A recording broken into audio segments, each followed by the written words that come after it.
Now, here is Dallas Townsend at Cape Canaveral. We're speaking to you from the CBS News mobile headquarters at Cape Canaveral. The hour is 7 a.m. Eastern Standard Time, February 20th, 1962. And the moment may be almost at hand for this country's first attempt to put a man into orbit around the Earth. Astronaut John Glenn is in his Mercury spacecraft atop the Atlas booster, waiting for that moment. He's been there now for 57 minutes. The countdown at this moment stands at T-minus 85 minutes and counting. 1 hour and 25 minutes to launch if they don't have to hold again, and they probably will. The weather here at the Cape, muggy, warm, with a thickening cloud cover. The sun rose 5 minutes ago, but we haven't been able to see it yet through the clouds. However, it does appear to us that the clouds are burning off over the Atlantic to the east. As our CBS News coverage continues, we'll be getting reports from many points on all aspects of this vast and complex operation. We'll be getting reports from Roadblock 17, not far from Pad 14, where the Atlas will be launched. From the forward medical area, in case of an odd pad or a Cape area abort. From the Forrestal, from the Antietam and the Randolph, the three carriers in the main recovery areas. From Cocoa Beach, where thousands are now watching 5 miles south of Cape Canaveral. From the press site near our mobile headquarters. And from Dave Derry at Glenn's home in Arlington, Virginia. We'll also be getting reports later on from Washington, Moscow, London, and perhaps elsewhere. But right now, we're going to hear from Lieutenant Colonel John Shorty Powers, who is the Project Mercury spokesman and whose voice we'll be hearing frequently in the hours to come as the launch continues here at Cape Canaveral. We're going to hear now from Colonel Powers. This is Mercury Control. The MA-6 launch attempt is now in the final countdown. We are at T-minus 82 minutes and counting at this time. Astronaut John Glenn is in the cockpit of the Friendship 7 spacecraft. We've had some holes here this morning. Part of the holes were caused by problems in the Atlas guidance system. Those problems required replacement of the transponder in that guidance system. We also encountered some difficulty with the respiration rate measuring device on astronaut Glenn's helmet. That device has also been replaced. As of this time, all systems in the Mercury Atlas 6 are in a go condition. We are maintaining a close watch on the weather here at Cape Canaveral. The overcast outside appears to be thickening, and we will probably encounter a hold again at about T-minus 60 minutes. John Glenn seems to be in good spirits this morning, and if the weather will just stay with us, we'll proceed with the countdown and with our launch attempt. This is Mercury Control. That was Colonel Powers speaking from Mercury Control as we stand now at about T-minus 81 minutes and counting before MA-6, this country's first manned orbital mission, gets off the ground.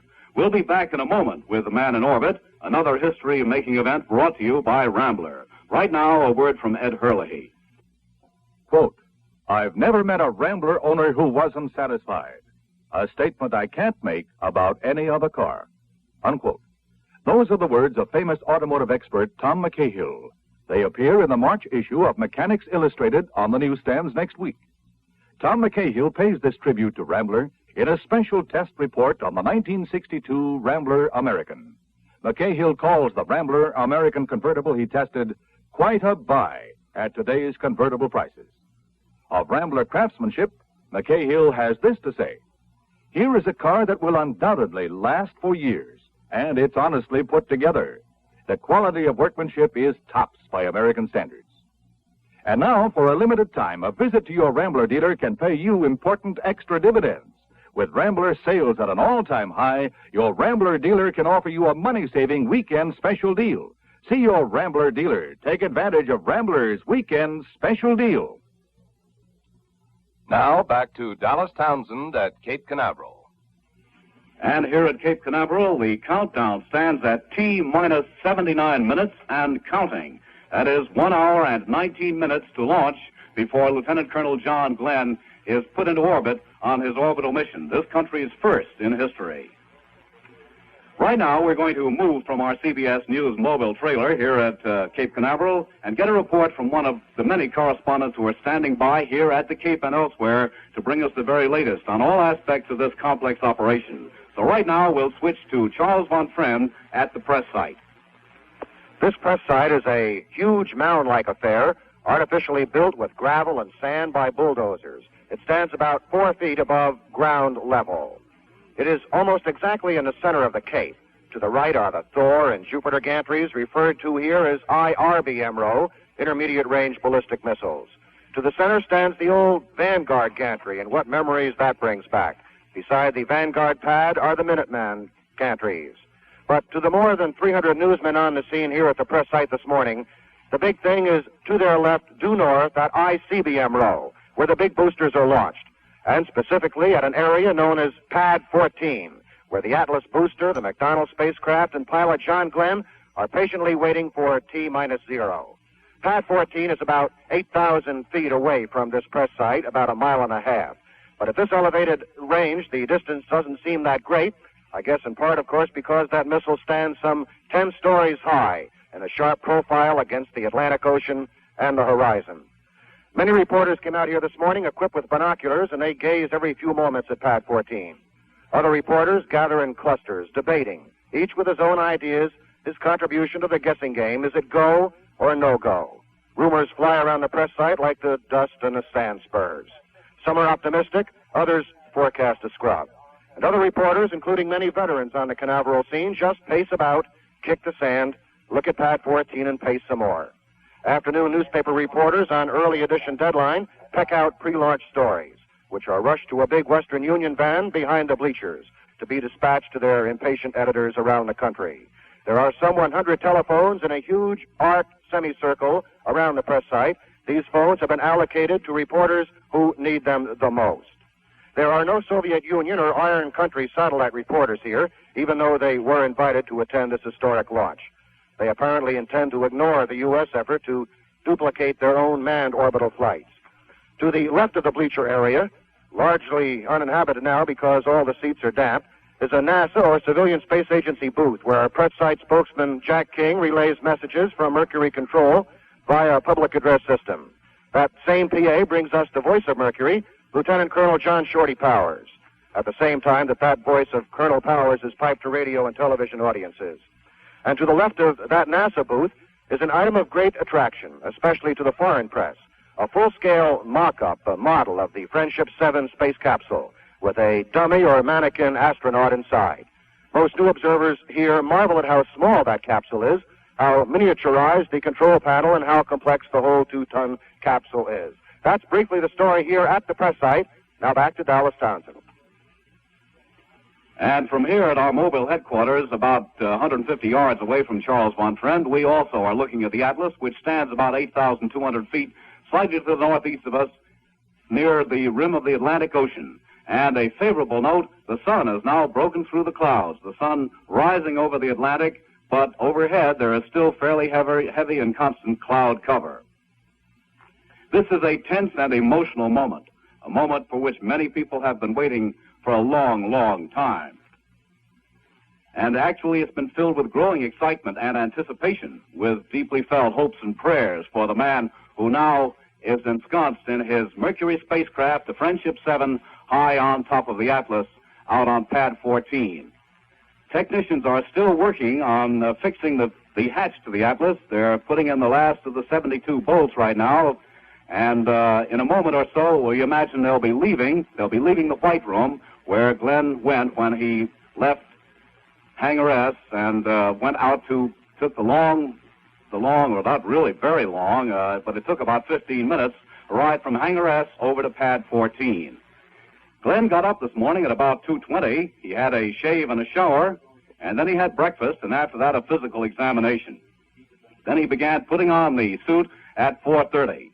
And after that, down into the van, out to Pad 14, and there he waited for about 40 minutes in the van while technicians made last-minute adjustments and replaced that transponder, which Colonel Powers mentioned a moment or so ago from Mercury Control. We're going to switch now from Cape Canaveral to the vantage point of Cocoa Beach. Al Mann reporting. lining the beach at Cocoa Beach are casting anxious eyes toward the overcast skies now. The crowds out here are, perhaps there are not nearly so many people as there have been on previous launch attempts. We don't know why. We've talked to many of these people, and they drove all night to get here or spent the night on the beach itself. But nevertheless, we'd guess that there are less than 5,000 people at this particular point on the beach. And when we tried once before to launch astronaut John Glenn, there were between 50 and 75,000 people lining this same beach. But they're here and they're waiting for the launch. Of course, everyone's eager and anxious for this launch attempt to succeed today. But as we say, the overcast is here. The sun has just been been up for about 10 minutes now. That's the story from Cocoa Beach. Our man reporting from the oceanfront at Cocoa Beach, just south of Cape Canaveral. Well, that's the story from a point about 5 miles below Cape Canaveral, one of the nearest points where the public can watch the launching. There's another point called the Jetties, just south of Port Canaveral, and we imagine that there are quite a few other people there. In fact, some of them have been there since January, camping on the beach in trailers, some of them in tents, waiting for this moment when John Glenn will go into orbit. The countdown right now is T-minus 75 and counting. That's the last word that we have, T-minus 75 and counting. 1 hour and 15 minutes if no other holes occur. And, of course, other holes may occur. Well, I was telling you a moment ago about John Glenn's long day. As we said, he awakened at 2:20. He had his shave and shower and breakfast, which was a substantial breakfast with a low-residue diet, 2 scrambled eggs, orange juice, steak, toast, and postum. Colonel Powers, the Project Mercury spokesman, told us that Glenn appeared very lighthearted. Walter Williams, the Project Mercury operations director, the man who is in control in Mercury Control, will stop by to see him, and there was a certain amount of bantering back and forth. Nothing serious. And now we're going to hear from Herb Kaplow at Roadblock 17. All right. Okay, this is Kaplow. In 40 seconds, the general situation. We're going to be hearing from Herb Kaplow in a moment. Herb Kaplow is at Roadblock 17, which is the nearest point that any reporter can now be watching the Atlas and the Mercury atop it on pad 14. The gantry is still around the capsule and the Atlas, and we can see the umbilical tower from here. In a moment or so, perhaps, the technicians will be leaving the White Room, and then the gantry will begin to be moved back. And now we'll get that report from Roadblock 17, and we'll hear now from Herb Kaplow. MA6 stands surrounded yet by the service tower. Astronaut Glenn sitting in Friendship 7 capsule some 65 feet atop the Atlas booster 109D. Still a question this morning as to whether the launch will be able to take place. Clouds are hovering over Cape Canaveral. Weather people in Mercury Control watching carefully to see whether they will blow away at an appropriate time for a launch and an attempt for orbits. Question yet whether we'll be 3, 2, 1, or any orbits at all. At this point in the count, the normal procedure is for the hatch to be in the process of being placed into its place, the 72 half-inch bolts meticulously and carefully screwed into place. Herbert Kaplow at the forward observation area, Cape Canaveral. Well, that was an eyewitness report from the closest point that any reporter is allowed to be on this launch day here at Cape Canaveral. And the countdown right now is T-minus 76 minutes and counting. We'll be back in a moment to Man in Orbit, another history-making event brought to you by Rambler.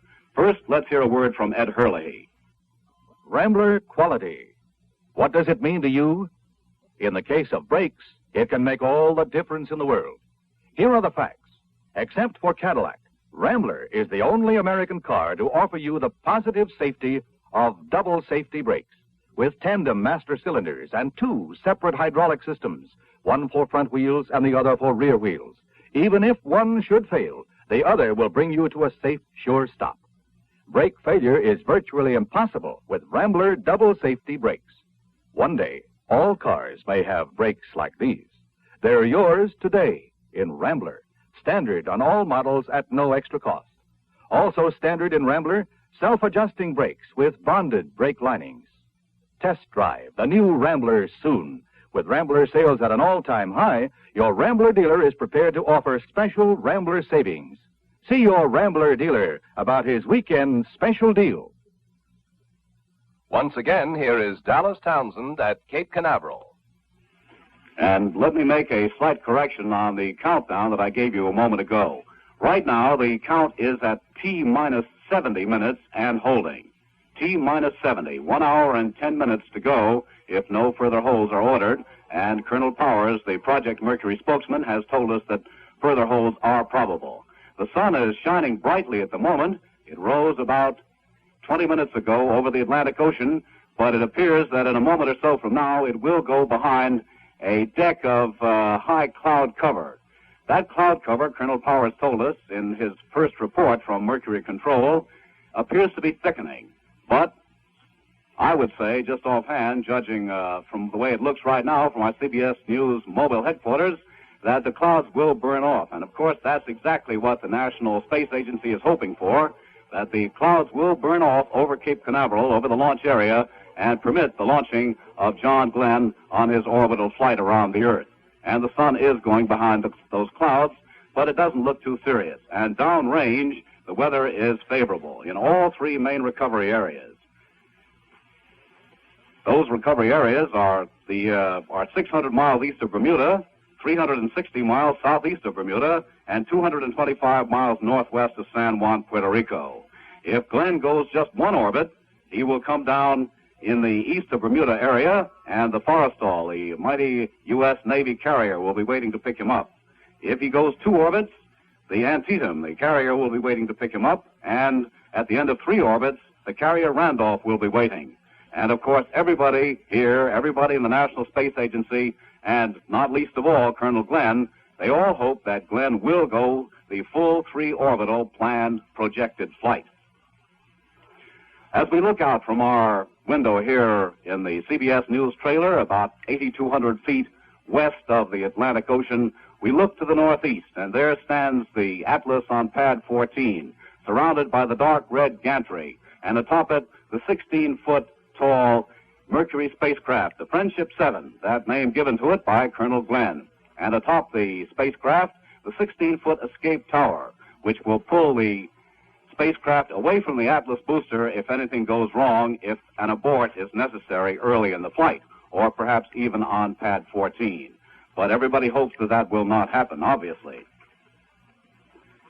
Canaveral, is a gaunt, it's almost a desolate place. It's not the sort of area that most people in other parts of the country think of when they think of Florida.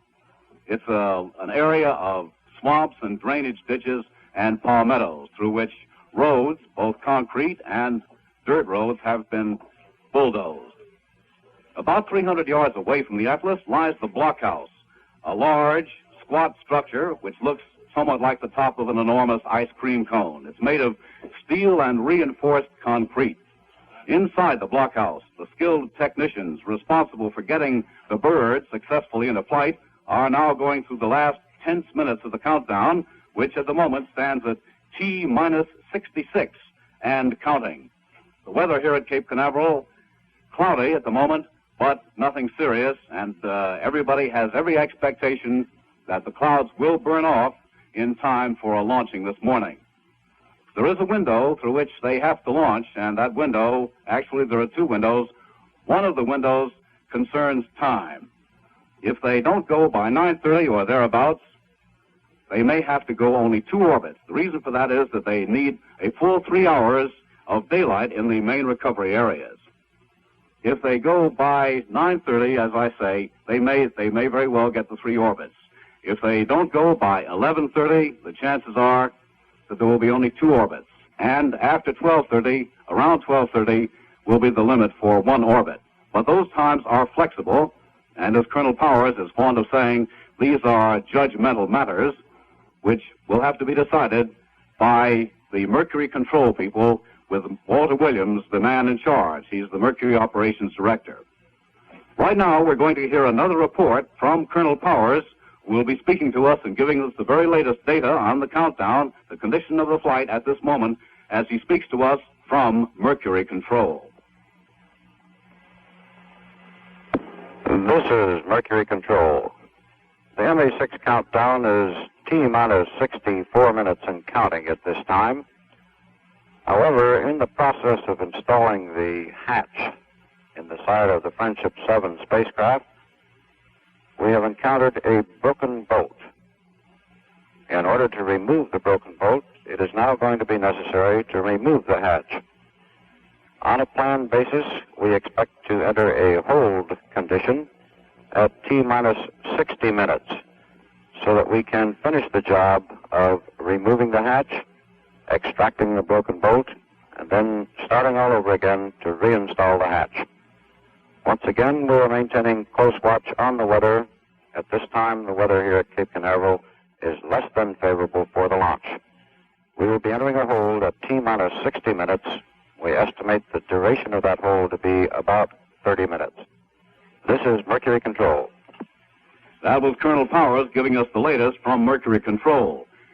He said that the countdown now was T-minus 64 minutes and counting. Right now it's at T-minus 63 minutes and counting. But as Colonel Powers told us, in 3 minutes from now, they will enter another hold period, a hold which may last half an hour. Colonel Powers was not as sanguine about the weather right then as he had been earlier, although he had said that the cloud cover was thickening. However, all the other conditions are favorable. All systems are go in the parlance of the missile men. The downrange recovery area weather is also favorable, and of course that's extremely important because the weather here at Canaveral might be perfect, but they would not launch unless they could be sure of acceptable weather conditions in the principal recovery areas. Those areas, as I said, are 600 miles east of Bermuda, 360 miles southeast of Bermuda, and 225 miles northwest of San Juan, Puerto Rico. Each recovery area is 50 miles wide and 200 miles long.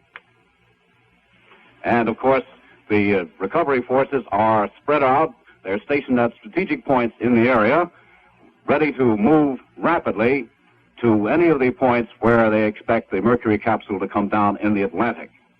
And other forces are standing by around the world in case it should be necessary to bring the capsule back outside of its projected planned recovery. There are forces standing by all at various points across the African continent, across Australia, and out in the Pacific near the Hawaiian Islands. Now, we're going to move again from our CBS News mobile headquarters and get a report from the carrier which is standing by at the end of the first orbit recovery area. So we'll hear now from Dave Dugan on board the carrier Forrestal. Landing conditions for a spacecraft are perfect this morning in our area, 500 miles from Bermuda. The waves are only 2 feet high. Visibility is unrestricted, and the ceiling is unlimited. If the decision is made to terminate the flight after only one orbit, Colonel Powers will fly a dowsing section aboard the Forrestal. The welcoming banners are up, and the band is ready to play. This is Dave Dugan on the Forrestal from 1,400 miles northeast of Cape Canaveral. Well, that was Dave Dugan on board the carrier, which is standing by in the first orbit recovery area. I don't know whether you could hear what he said because the signal was not very good, but he did say that the visibility was unlimited and the ceiling also was unlimited. So, if the capsule comes down at the end of one orbit, it will come down into virtually perfect weather conditions. And now we are going to move again to the carrier, which is waiting at the end of the second orbit recovery area. We'll hear now from Joe Campbell on board the carrier Antietam. When dawn broke over the flight deck of the Antietam, silhouetting our helicopters and their crews against the morning sky, it was immediately apparent that this would be a beautiful day. The sun is shining brightly now. The temperature is 72 degrees. The seas are glassy. Officially, long, low ground swells peaking 2 feet. The wind is 6 knots. We've got a few scattered cumulus clouds at 2,000 feet. Visibility unrestricted. A beautiful recovery picture here. This is Joe Campbell aboard the Antietam, about 1,000 miles east of Cape Canaveral. Well, the weather is obviously better down there at in the second orbit recovery area than it is here at Cape Canaveral, where the sun has gone behind the clouds, and the clouds do appear to be thickening at the moment. And the count now is at, we would estimate, T-minus 60 and holding, if that hold that Colonel Powers reported has gone into effect. We'll be back in a moment to Man in Orbit. Right now, we'll hear a word about Rambler from Ed Hurley. Rust the silent scourge of automobile bodies. It starts where you can't see it, inside the body panels and girders. As yet, there is no known way to keep moisture from forming in these areas, but to keep this moisture from causing rust and corrosion, Rambler goes to extra lengths that no other car manufacturer does. Every Rambler body gets exclusive deep dip rust proofing. The body is immersed right up to the roof in a huge 40-foot-long tank of rust-proofing primer paint. When it comes out, over 15 pounds of rust-proofing chemicals coat the steel. This is more rust-proofing than any other American car gets. Rambler literally spills more than others use. Deep dip rust-proofing, another reason why Rambler sales are at an all-time high. This coming weekend, your Rambler dealer is offering a weekend special deal. It's a special money-saving opportunity to own a new 62 Rambler. Ask your Rambler dealer about his weekend special deal. Now, here is Dallas Townsend at Cape Canaveral. And a report just in from Bill Downs aboard the carrier Randolph, standing by in the third orbit recovery area. The weather there is perfect, and he says the sun came up in a glorious burst of color. Now, we're going to switch again from our CBS News mobile headquarters here at Cape Canaveral, and we'll hear now from the Glen home in Virginia, Dave Derry reporting. That today is the day is the expectation here at the Glen home, just across the Potomac from Washington in North Arlington, Virginia. Inside the wood and brick Rambler-style home of John Glen, his pretty wife Anna and two children, 16-year-old David and 14-year-old Lynn, who both are staying home from school today. They're all hopeful that today is the day, although they are resolved that another postponement is possible. The first light went on in the Glen home at about 5:45 this morning when Mrs. Glen got up. She had hot coffee and rolls, and then slowly but surely the children got up, along with Mrs. Glen's parents, Dr. and Mrs. W.H. Castor of New Concord, Ohio. Ford Eastman, the NASA go-between between the press and the Glen family, came out a short time ago to say that the family friend and pastor, the Reverend Frank Irwin, also is inside the house, everyone waiting this morning for the possibility of the attempt of astronaut John Glen's launching. This is CBS News at the home of John Glen in Arlington, Virginia. And the Glen family and the entire country, I'm sure, by now is aware that the count stands here at Cape Canaveral at T-minus 60 minutes and holding. That hold went into effect a few minutes ago. Colonel Powers, the Project Mercury spokesman, said that the hold would last for about 30 minutes, about half an hour. So perhaps in 25 minutes or so from now, the count will resume. The reason was a small technical problem. A bolt was broken on the hatch on the Mercury spacecraft and has to be replaced. There have been a couple of other small delays as the count proceeded in the early hours here at Cape Canaveral this morning, but nothing very serious. And at the moment, the only thing that would interfere with a launch attempt today, as far as we can tell, the only thing would be the weather. And the weather here at Cape Canaveral remains cloudy.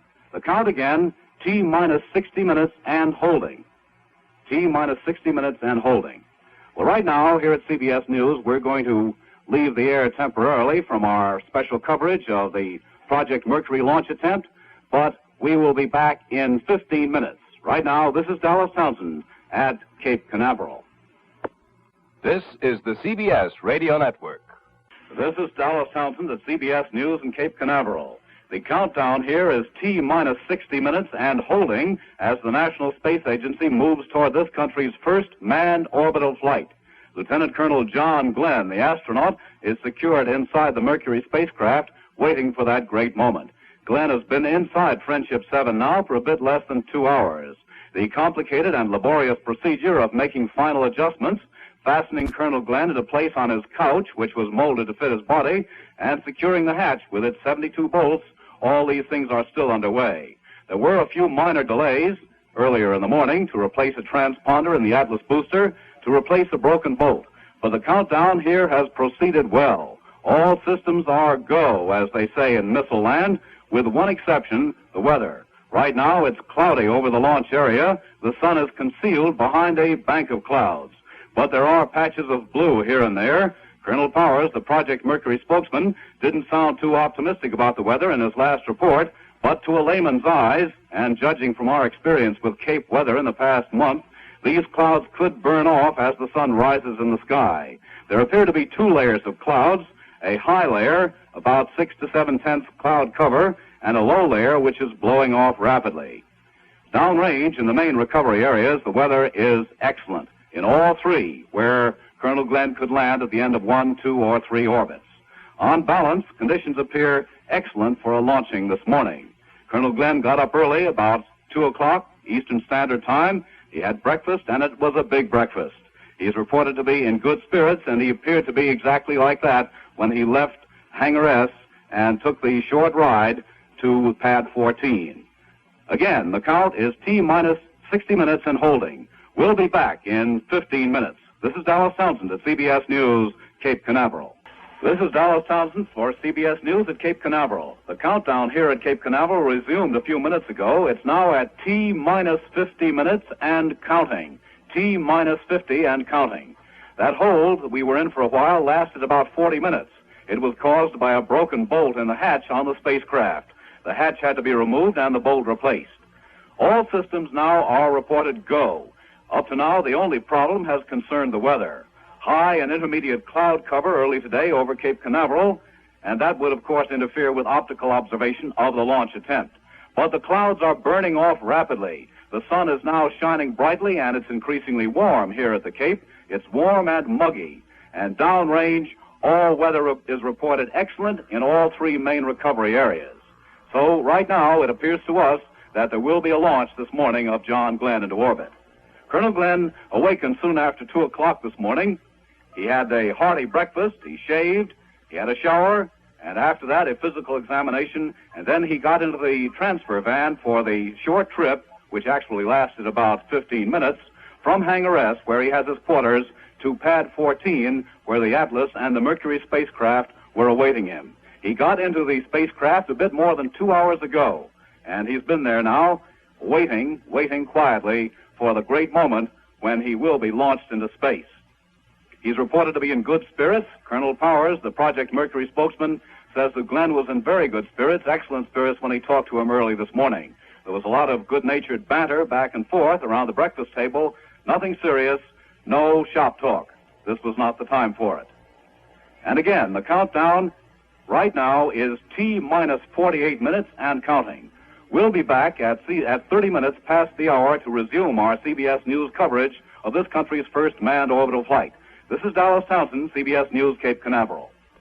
This is Dallas Townsend at CBS News, Cape Canaveral. The countdown here at the Cape stands at T-minus 45 minutes and holding. That hold began about 10 minutes ago. The estimate is that it will end in about... Is at T-minus 15 minutes and counting. T-minus 15 minutes and counting. Now, there's Colonel Powers with a single announcement that the count stands at T-minus 15 minutes and counting. The time here at Cape Canaveral, 9:30 a.m. Eastern Standard Time. And if the count continues, in another 15 minutes or so, Colonel Glenn will be on his way. And that means that he will have plenty of time to go the full 3 orbits, because there will be at least 3 hours of daylight left in the Randolph recovery area in order to pick him up and bring him back safely. Of course, the Navy is very desirous of having those full 3 hours in case he lands rather far away from one of the recovery ships. And now a report from Cocoa Beach, 5 miles south of here, where people are gathered on the beach. We'll switch to Al Mann at Cocoa Beach. Excitement is growing among spectators on the waterfront as launch time draws nearer. Cars line virtually the entire beachfront area. These people are well equipped for watching a missile launch. Many have binoculars and cameras. Some even have set up telescopes. The beachfront eating spots are doing a land office business. Virtually every vantage point is occupied. Rooftops, a beach motel balcony, the tops of cars. Many of these people here are old hands at watching these launches. The weather from here, seas relatively calm, skies completely clear, with an occasional cloud moving across, but moving rapidly. The atmosphere, an air of excitement, of expectancy, of hope that this launch goes successfully. Al Mann on the oceanfront, Cocoa Beach, just south of Cape Canaveral. And, of course, the excitement is intense there because this is known as Spaceport USA, And right now, the activities at Cape Canaveral are predominant in the affairs of central Brevard County and this entire area of central Florida. The count of the moment, T-minus 12.5 minutes and counting. Now, we're going to switch again from our CBS News headquarters in a moment or so to one of the other areas right here on the Cape. And here is Dick Bate of the forward medical area. Begins to warm up, ready to leap into the air. The command chopper with the astronauts, Dr. Bill Douglas aboard, has been in the air and has come back down just for a moment. All of the helicopters carry what are called paramedics, men who can jump into the water, carrying a medical kit and tools to open up a capsule, get an astronaut out if there should be trouble. The big day for these men will be the day, like the day they hope, when they will never be used.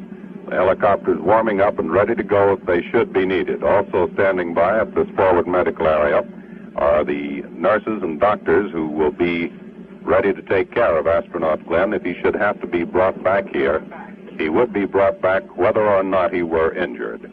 This is Richard Bate at the forward medical area, Cape Canaveral. The count at the moment, T-minus 11.5 minutes and counting. This is Dallas Townsend. We'll be back with our coverage of America's first orbital flight from Cape Canaveral in just a minute. 10.5 minutes before Colonel Glenn is launched into orbit. The Atlas stands there all by itself now. The gantry crane moved back. And to judge from the weather, to judge from everything we've been hearing, we are going to have a launch this morning, and MA-6 will be on its way. Here's Colonel Powers again. MA-6 countdown is at T-minus 10 minutes and counting. Mercury astronaut John Glenn is reporting all the systems in the spacecraft are go. Our status report in the control center indicates all systems are go. This is Mercury Control at T-minus 9 minutes and 45 seconds.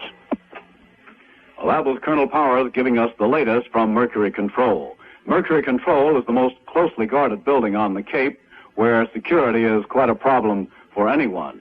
It's almost impossible to get inside it. That is where the mission actually will be supervised and directed from the moment it leaves the pad until Colonel Glenn returns to Earth. And everyone is hoping that he will go the full 3 orbits. If he goes within the next half hour or so, he almost certainly will. That is, of course, barring some trouble, such as developed in MA-5, which was the flight of Enos the chimpanzee. In that one, which was not a manned orbital flight, the spacecraft was recalled to Earth near the end of the 2nd orbit because of a minor electrical trouble inside the spacecraft. The Atlas is still being fueled, still being tanked with liquid oxygen. The fueling of the RP-1, the kerosene-like fuel, has been completed, and the count now is at T-minus 9 minutes. About a minute ago, the reports on the weather, the final reports on the weather and range instrumentation and the range safety officer should have been delivered to the test conductor, T.J. O'Malley, inside the blockhouse. T.J. O'Malley is the man who will be responsible for pressing the button and making sure that the flight is on its way. After it leaves the pad, his responsibility is over. From then on, it's up to Mercury Control. The count now, T-minus 8.5 minutes and counting. The fumes from the liquid oxygen still pouring from that vent high in the Atlas booster, just below the Mercury spacecraft. Within a few minutes, the loxing should be completed, and from then on, things will move very rapidly. At T-minus 1 minute and 15 seconds, for example, the test conductor will make his final checks with the panel operators seated at consoles around this large circular-type room inside the blockhouse. The conductor will ask for reports on missile power, on AMR telemetry, that's Atlantic Missile Range telemetry, on propulsion. And in every case, if the reports are favorable, the reply will be go. We're still looking out here at the Atlas across 8,200 feet of Florida palmettos and yuccas. The sky now is absolutely clear, just a trifle, just a bit of haze off in the distance. The Atlas poised on its launching pad about a half a mile from the Atlantic. And now here again is Colonel Powers from Mercury Control. This is Mercury Control. The MA6 launch countdown is at 6 minutes and 40 seconds and counting. 6 minutes and 40 seconds and counting. Colonel Powers says the count is at 6 minutes and 40 seconds and counting. And from now on, things will move very rapidly. This is a very different situation from what it was on January 27th, that Saturday when we came out here and found a heavy cloud cover.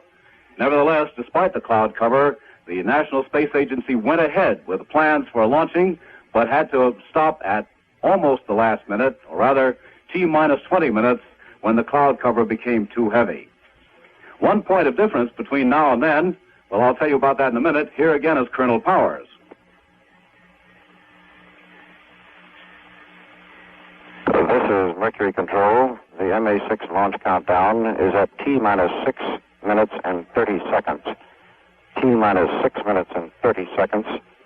We have encountered an electrical power failure in connection with our computers in Bermuda. The power has been restored. We estimate it will take us about 5 minutes to get the computer back into condition to support the mission. We're at T-minus 6 minutes and 30 seconds and holding. We estimate this hold will last about 5 minutes. That was Colonel Powers at Mercury Control. He says the count is at T-minus 6 minutes, 30 seconds and holding. This is another of the frequent holds that occur in the last stages of these launchings from Cape Canaveral. This time it's electrical trouble with the computers at Bermuda. And Colonel Powers says he estimates the hold will last about 5 minutes.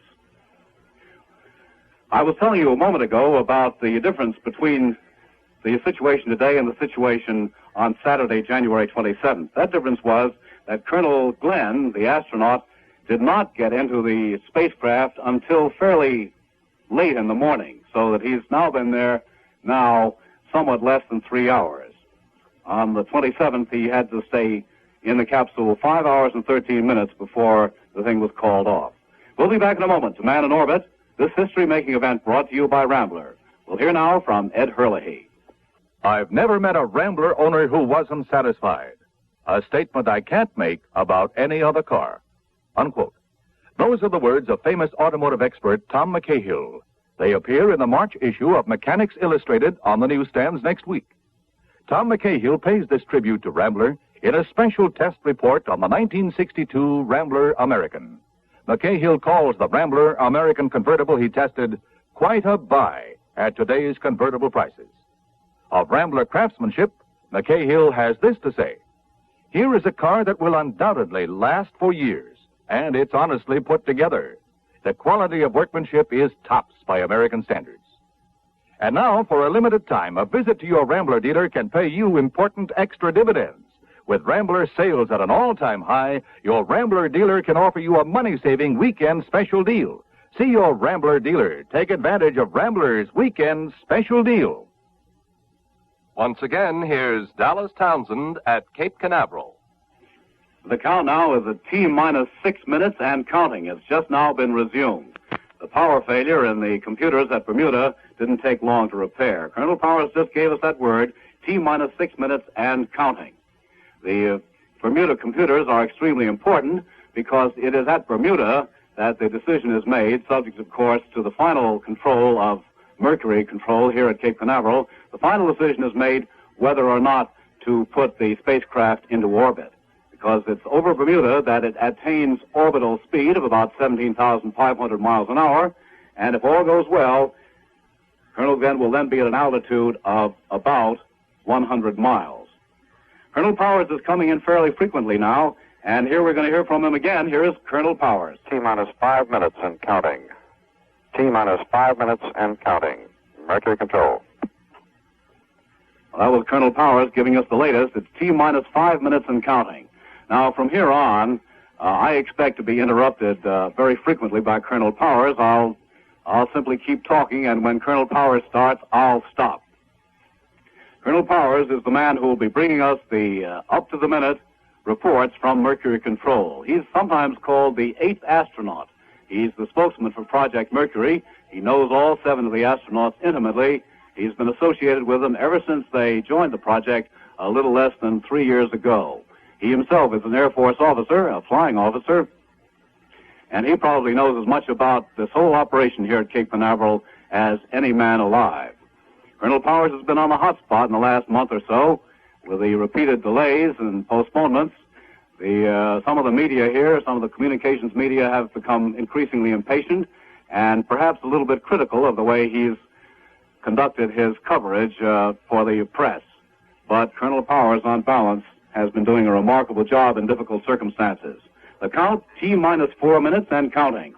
And the oxygen vapors are still pouring from that vent at the top of the Atlas booster. Inside the spacecraft, Lieutenant Colonel John Glenn, United States Marine Corps, lies alone, strapped onto his body-molding couch with his knees up. He's lying on his back at the moment, but when he goes into orbit, he actually will be in what we might call a seated position. T-minus 4 minutes and counting. Right now it should be about T-minus 3.5 minutes and counting. Actually, it's T-minus 3 minutes and counting. And if you think the tension is becoming almost overwhelming here at Cape Canaveral, you're absolutely right, because it is. Those fumes still pouring from the Atlas. In about 3 minutes, if the count continues, the engines will ignite. 360,000 pounds of thrust, about 7.5 million horsepower will lift the Atlas booster, the Mercury spacecraft, and the escape tower off the pad and send it on its way. The count now... Mercury Control, MA6 launch countdown is at 2 minutes and 30 seconds and counting. 2 minutes and 30 seconds and counting. This is Mercury Control. 2 minutes and 30 seconds and counting, says Colonel Powers. 360,000 pounds of thrust when those 5 engines ignite. 2 engines of 150,000 pounds each, a sustainer engine of 60,000 pounds, which will burn throughout the 5 minutes of powered flight, and 2 small vernier engines on the side of the Atlas, which will provide fine adjustments in direction. The count, T-minus 2 minutes and counting. T-minus 2 minutes and counting. 2 minutes to go before launch. That is, if there is not another hold. And there may be a momentary hold in the last few seconds of the count.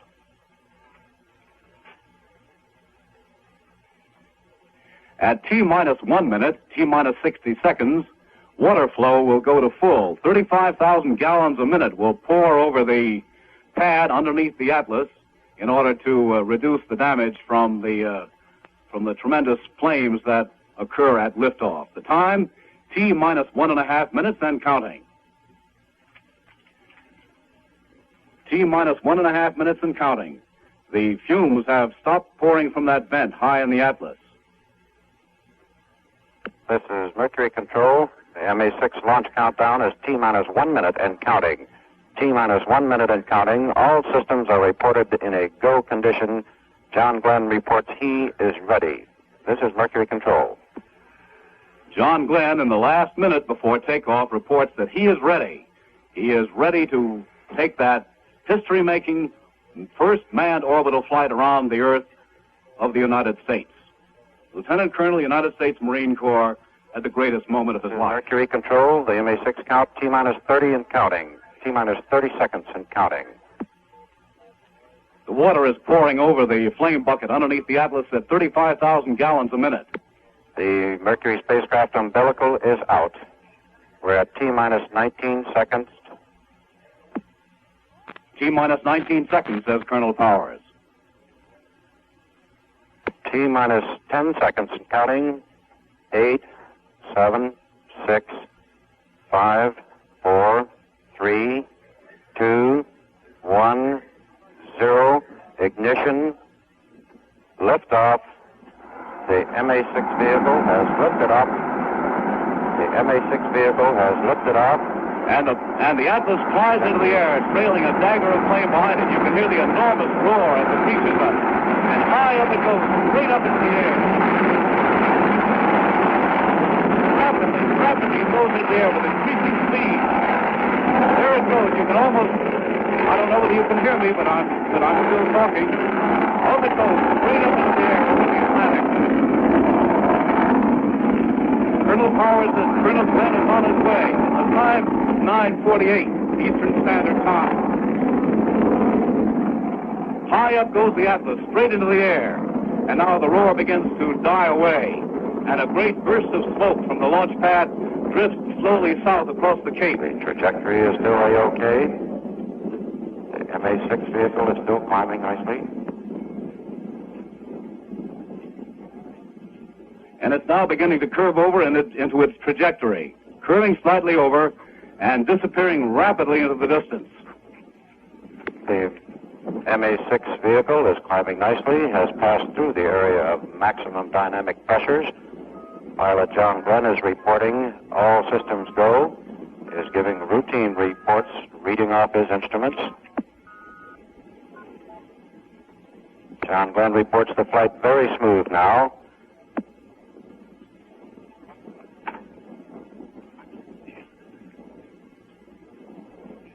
And the Atlas is still disappearing into the distance, looking like a very good flight. Trajectory.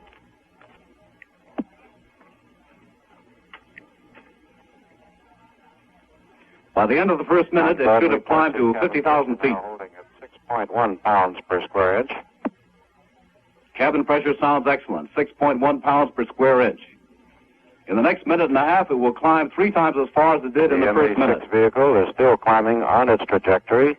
John Glenn reports the G-forces building now to 6. Booster engine cutoff has been confirmed by the pilot. By G, Colonel Powers means gravity, 6 times the force of gravity. In the Mercury Control Center have confirmed booster engine staging. The pilot has confirmed booster engine staging.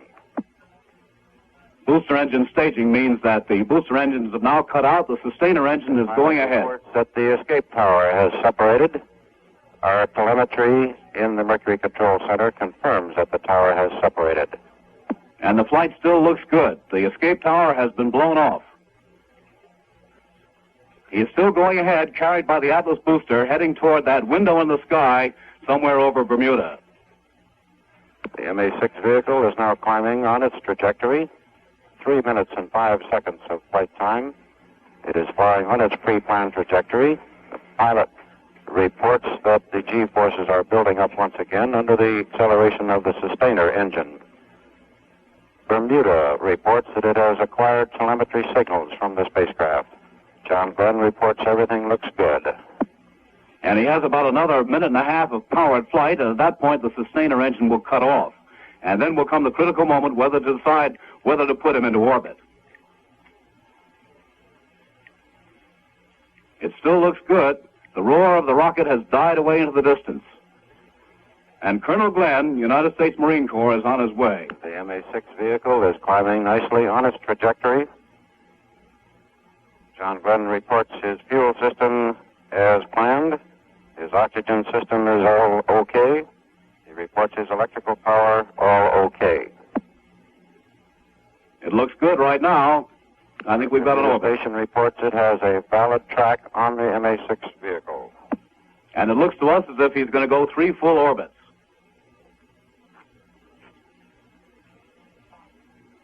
This is what they're certainly aiming for, the 3 full orbits. Reports his cabin pressure holding at 5.8 pounds per square inch.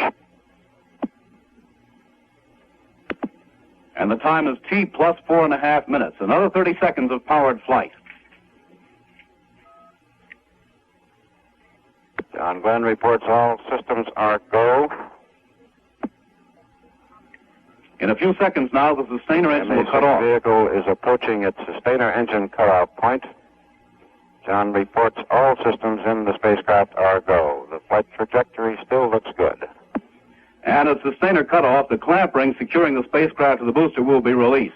And the positive-rate rockets will be fired to separate the spacecraft from the Atlas. We have a report from the Mercury spacecraft that the sustainer engine has cut off as planned. The craft should now be traveling 17,500 miles an hour. 0G, and I feel fine. He says the view is tremendous. Now let's wait to see if he goes into orbit. This will be the critical moment. Glenn reports he could see the booster turning around behind him. He advised that he thought the sight of the booster falling away behind him was a beautiful sight to see. He's referring to the Atlas booster, which will now go into a separate but lower orbit. And he is now weightless. He's gone from a maximum of 8G down to 0G. Glenn reports he can see a very large power pattern clear back toward Cape Canaveral and says it's a beautiful sight. And he should right now be about 500 miles away from the Cape. Astronaut John Glenn now reports his spacecraft has turned around. The blunt heat shield is facing the direction of flight and is tilted up about 34 degrees above horizontal. This is the desired pre-planned orbital attitude. All indications here are that we will be able to confirm orbit within a matter of a couple of minutes. This is Mercury Control. Still waiting to find out if Colonel Glenn is going into orbit. And it right now appears that he will, because the program of the flight so far has been absolutely perfect. It has followed the pre-planned programming perfectly. And we're right now at T plus 6 minutes and 45 seconds. Colonel Powers reported that Colonel Glenn has notified Mercury Control that the spacecraft has swung around to about 180 degrees, so that the heat shield is facing forward. He is now facing to the rear, and the spacecraft is at an attitude, that is, not an altitude, an attitude of 34 degrees above the horizontal. This is controlled by what they call horizon sensors, which do this automatically. This is nothing that Colonel Glenn has to worry about. We're at T plus 6 minutes and 45 seconds, and the flight is going beautifully. And in another minute or so, we should find out whether we have achieved an orbit, whether Colonel Glenn is Colonel Powers. I'd like to confirm the liftoff time as 9:47 a.m. Eastern Standard Time at Cape Canaveral. Liftoff time 9:47 a.m. Eastern Standard Time. The Friendship 7 spacecraft, that's pilot John Glenn, is now in contact with Bermuda. This is Mercury Control. Everything is going perfectly. He's in contact with Mercury Control. He's been in the air now about 8 minutes. About 8 minutes.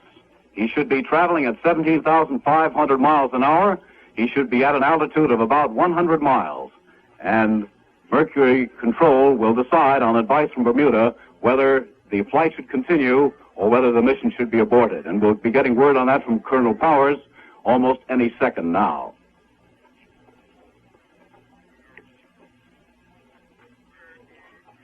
Still waiting for word, still waiting for confirmation of orbit.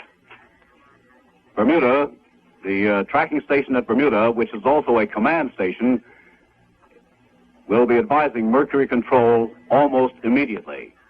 Bermuda is one of the command stations which could bring the spacecraft down, which could actuate what are called the retro rockets in order to bring it down out of orbit and bring it back to Earth. And preferably, of course, they'd like to do it over water. So this is why they have to decide almost instantly, at this point, whether to bring it back. But as we say, right now it looks like a perfect flight. John Glenn reported a moment ago that he could see the Atlas booster disappearing behind him. This occurred at the point when the positrade rockets were fired to separate the spacecraft from the booster.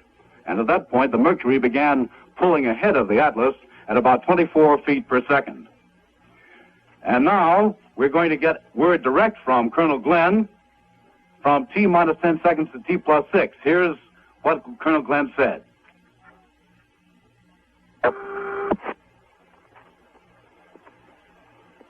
Roger, EPI is started.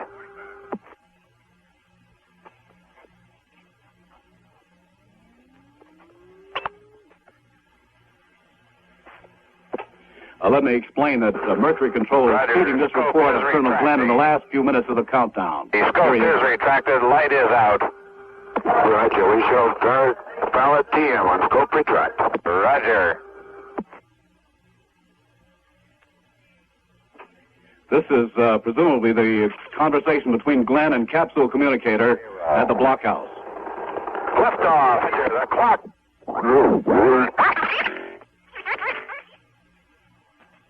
Well, somebody is re-racking some tape in a hurry, but at least you got a few words out of that.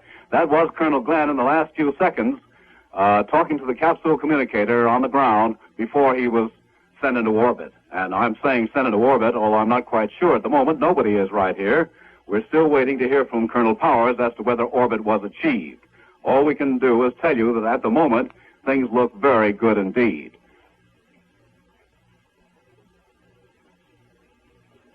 Still waiting. Still waiting. The flight began 10 minutes ago at 9:47 a.m. Eastern Standard Time. And we understand that Colonel Powers is coming up with a report from Mercury Control in about 10 seconds. Colonel Powers will, at that time, tell us whether or not we have an orbit for John Glenn. So let's switch now from CBS News to the Mercury Control headquarters and Colonel Powers. Go ahead, Shorty Powers. This is Mercury Control. I have the figures on the cutoff conditions, that is, the engine cutoff conditions on the MA-6 vehicle, and the orbital velocity and insertion details. Atlas 109D, carrying the Friendship 7 spacecraft, cut its final engine off approximately 503 miles east of Cape Canaveral at an altitude of approximately 100 miles. Its velocity at that time was approximately 17,500 miles. That means that the orbit of the Friendship 7 spacecraft will vary from a low altitude of about 100 miles to a peak altitude of about 160 miles. We estimate at this time that the period of the orbit will be approximately 89 minutes. All of these numbers will undoubtedly be clarified somewhat as we get more data on the orbit. Under current conditions, John Glenn in the Friendship 7 spacecraft is traveling at a velocity of 17,545 miles an hour and is in an orbit ranging from 100 miles at the perigee or low point to an altitude of 160 miles at its apogee or high point. At this time, we have the tape recording of John Glenn's voice as he lifted off from Cape Canaveral and flew the first 6 or 7 minutes of his flight. This is Mercury Control standing by while you hear this tape. 6, 5, 4, 3, 2, 1, 0. Liftoff. The clock is operating. We're underway. Roger, reading you loud and clear. Roger, we're programming it roll okay. A little bumpy along about here. Roger. Stand by for 20 seconds. Roger. 3, 2, 1. Mark. Roger, backup clock is started.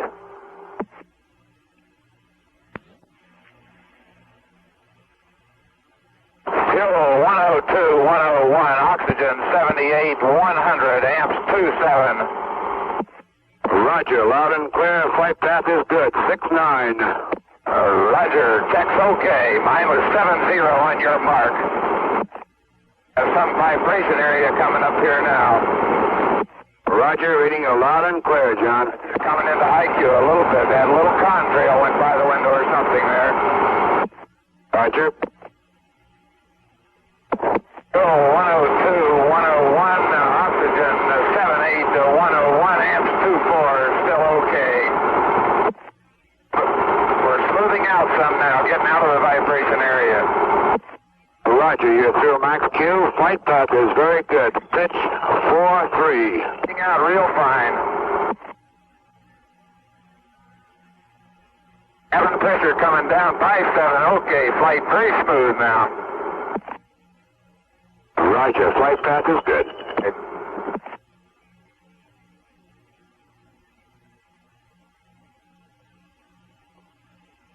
Cabin pressure is holding at 6-1, okay.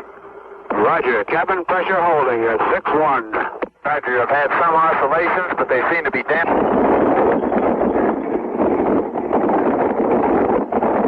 On 2 minutes.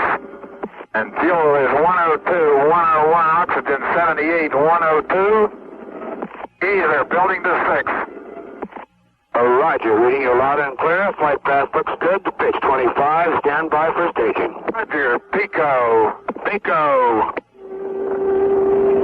Let's see the tower go. I saw the smoke go by the window. Roger, we confirm staging on TM. Roger.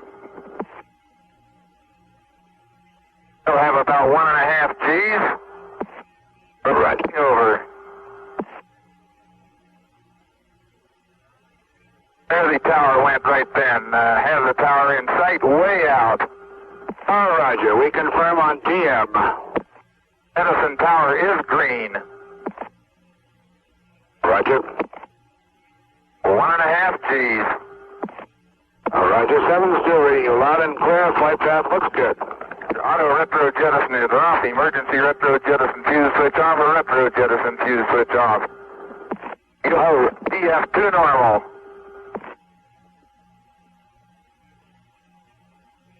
Flight path looks good. Steering is good. Roger, understand everything looks good. He's starting to build again a little bit. Roger. Roger, Bermuda, stand by. This is Friendship 7, fuel 103, 101, oxygen 78, 100. All voltages above 25, amps 26. Roger, still reading you loud and clear. Flight path is very good. Pitch -3. Roger. I pitch checks at -7 on your -3. Roger, 7. 78 to 100, amps 25, cabin pressure holding at 5.8. Let me explain just briefly. What we're listening to is a tape recording of Colonel Glenn in the first moments of his flight. Right now, he should have passed the Canary Islands. He should be over Africa. Let's go back to the tape. All systems go, 7. Oxygen 78, 100, cabin pressure holding steady at 5.8, amps is 26. All systems are go. Roger, 20 seconds to Seco. Roger. Flight path looks very good. 10 seconds, flight path still looks good. Roger.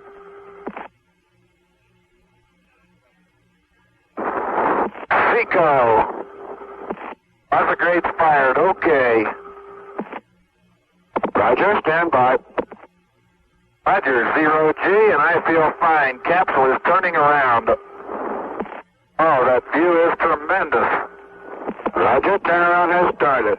Capsule turning around, and I could see the booster during turnaround just a couple of 100 yards behind me. It was beautiful. Roger, 7. You have a go. At least 7 orbits. Roger, understand go for at least 7 orbits.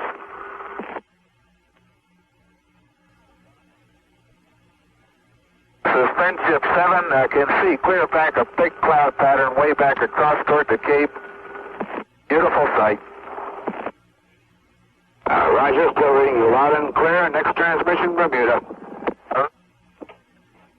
Well, that was Colonel John Glenn, the Mercury astronaut, in the first 6 minutes of his flight from Cape Canaveral. And as you heard, he said all systems were go. He said he was feeling fine. He obviously had come through the period of extreme gravity pressure without any trouble at all. He went up to 8 times the force of gravity and then went back rapidly to 0 gravity, which is where he is right now. And at the moment, to locate him, he has passed the Canary Islands. He should be over the African continent, and in a few minutes he should be within range of the tracking station at Kano, Nigeria. That tape that you heard was the tape that was made of the conversation between Glenn and Capcom here at the Cape. Capcom is short for Capsule Communicator, and the voice of Capcom was that of Commander Alan B. Shepard, who, of course, made this country's first suborbital flight back in May of 1961. He is acting today as technical advisor, and he is at the Cape. Shepard was the first American in space. He was followed by astronaut Virgil Gus Grissom a few weeks later. The other astronauts are all on station today at various points around the world.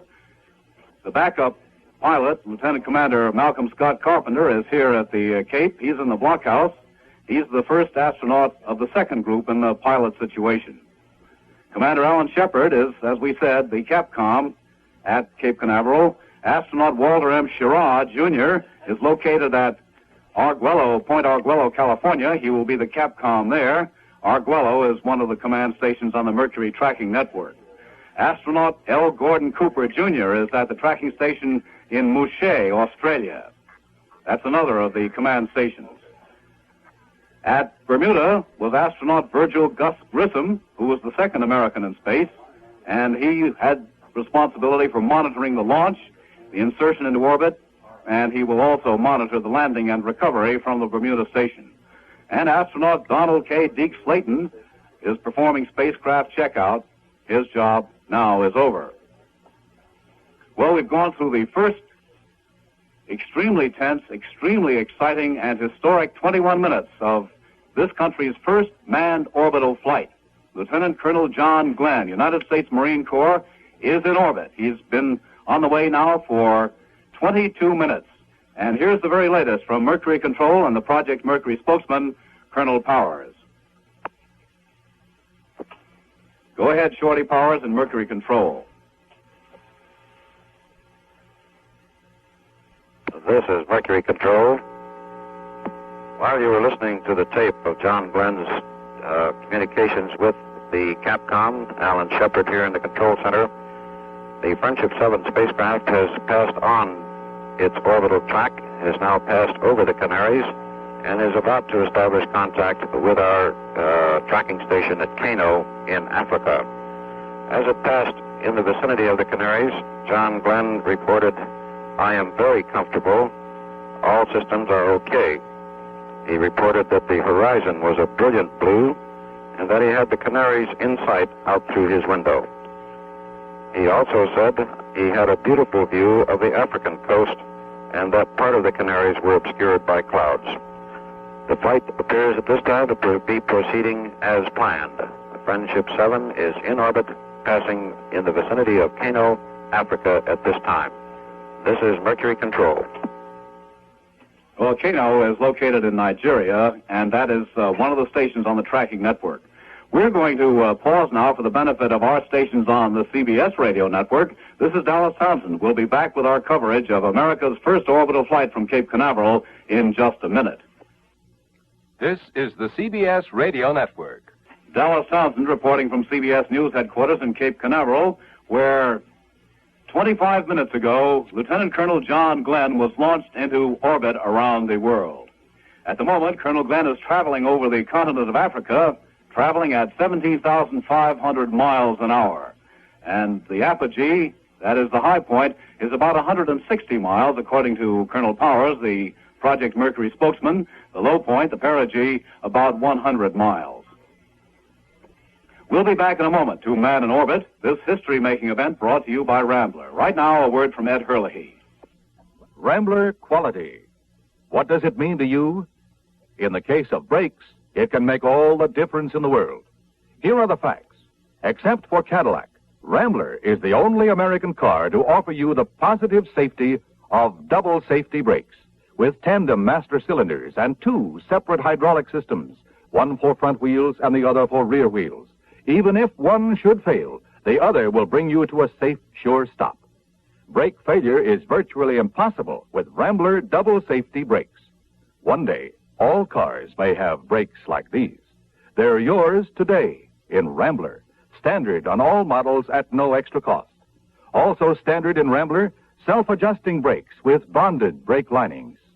Test drive the new Rambler soon. With Rambler sales at an all-time high, your Rambler dealer is prepared to offer special Rambler savings. See your Rambler dealer about his weekend special deal. Now back to Dallas Townsend at Cape Canaveral. It was exactly 26 minutes ago that Lieutenant Colonel John Glenn was launched from Cape Canaveral on this country's first manned orbital space flight. And he's on his way. Everything appears to be normal. The flight is following the advanced program almost exactly. Just a few small differences. The high point of the flight is 160 miles instead of 150 miles, but the low point, as forecast, was about 100 miles. He's now within control of the Kano, Nigeria tracking station, which will have him in its in its control for about 6 minutes. And as this flight continues, we're going to switch back now from CBS News headquarters here at Cape Canaveral to Mercury Control Center, where the flight is being directed and supervised. And here once again is the voice of Lieutenant Colonel John Shorty Powers. Well, this is CBS News at Cape Canaveral. We're still waiting to hear the word from Colonel Powers, who should have started 15 seconds ago, but there's understandable excitement, we're quite sure, in the Mercury Control Center at the moment, and Colonel Powers, who was to have given us an announcement, has not yet been heard from. Colonel Glenn still traveling eastward across the continent of Africa, and before too long, he should be out over the eastern side of the African continent, heading out over the Indian Ocean. Before he does that, he will cross in the vicinity of the island of Zanzibar, which is located off the eastern coast of Africa. And after that, he will cross the Indian Ocean and will be picked up by the tracking stations in Australia. There actually are 3 of them, at Mouchet, at Perth, and at Woomera. Mouchet and Perth on the Australian west coast, Woomera, which is the British Commonwealth test center for this sort of thing, approximately in the lower middle of the Australian subcontinent. Woomera is where the British have tested their atomic bomb and where further tests probably will be conducted before too long. It will be dark in Australia when Colonel Glenn arrives over the subcontinent, because in his orbital flight, which will last, as Colonel Powers told us, about 89 minutes, he will cross from daylight to dark once in each orbit. So it'll be dark, or at least dusk, as he arrives over Australia, and the people of the city of Perth will be turning their lights on. That was their advanced plan to give him a warm hello. And now let's hear from Colonel Powers. This is Mercury Control. The Friendship spacecraft, Friendship 7, is in orbit with John Glenn at the controls. Contact was made with our tracking station in Kano at 9 minutes after 10 Eastern Standard Time. At the time of engine cutoff, the Atlas launch vehicle was approximately 503 statute miles away from its launch pad at Cape Canaveral. It was at an altitude of 100 miles. It was traveling at a speed of 17,530 miles. So the orbital details are the perigee, or low point, about 100 miles, the apogee, or high point, about 160 miles. The speed of the Friendship 7 spacecraft is now 17,545 miles per hour.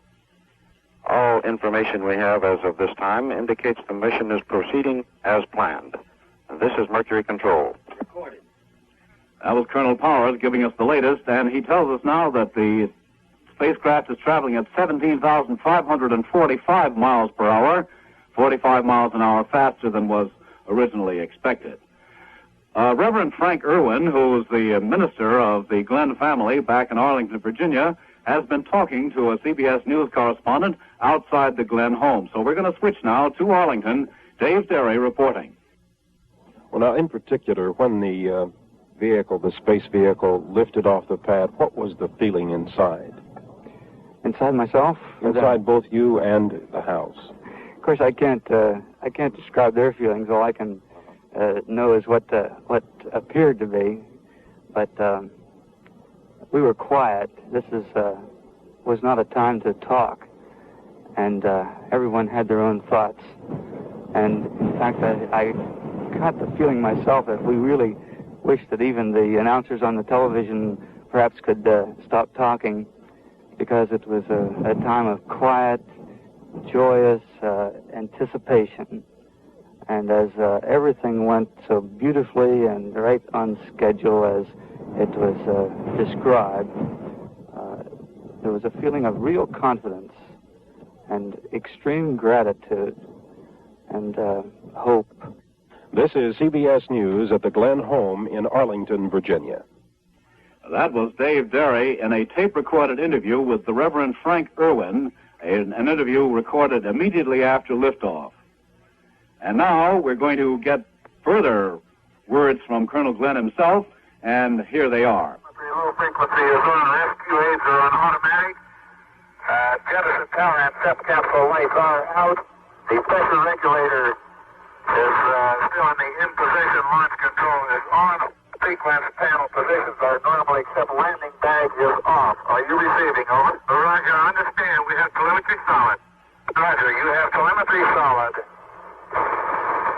This is Colonel Glenn talking to the Canary Island tracking station. We'll go back to this tape now. 098. Understand, automatic fuel is 9098. So that is affirmative. Attitude. Roll 0, yaw, 2 degrees right. Pitch 33 degrees. Rates are all indicating 0. I am on ASCS at present time. The clock is still set for time for retrograde time of 04 plus 32 plus 28. I have retrograde times okay from Bermuda. Cabin pressure holding steady at 57. Cabin air 90. Relative humidity 30. Coolant quantity is 68. Suit environment is 65. Cabin pressure, suit pressure is indicating 58. Steam temperature 60 on the suit. I am very comfortable, however. I don't want to turn it down just yet. Primary oxygen. That was a portion of a tape that John Glenn made talking with the Canary Island tracking station. That tape was transmitted back here to the Mercury Control Center. I was listening just for a moment to Colonel Powers. He says that tape was recorded at the Canary Islands and then transmitted to Bermuda and from there back to Cape Canaveral. In contact with our tracking station at Zanzibar. Contact was made at 1:08 after the hour, 10:18 Eastern Standard Time. Stand by now for the tape. Colonel Powers says that Glenn is now in contact with Zanzibar off the eastern coast of Africa, and he is now going to play us some of the conversation between Glenn and the Zanzibar tracking station. Let's listen and see if we get this tape.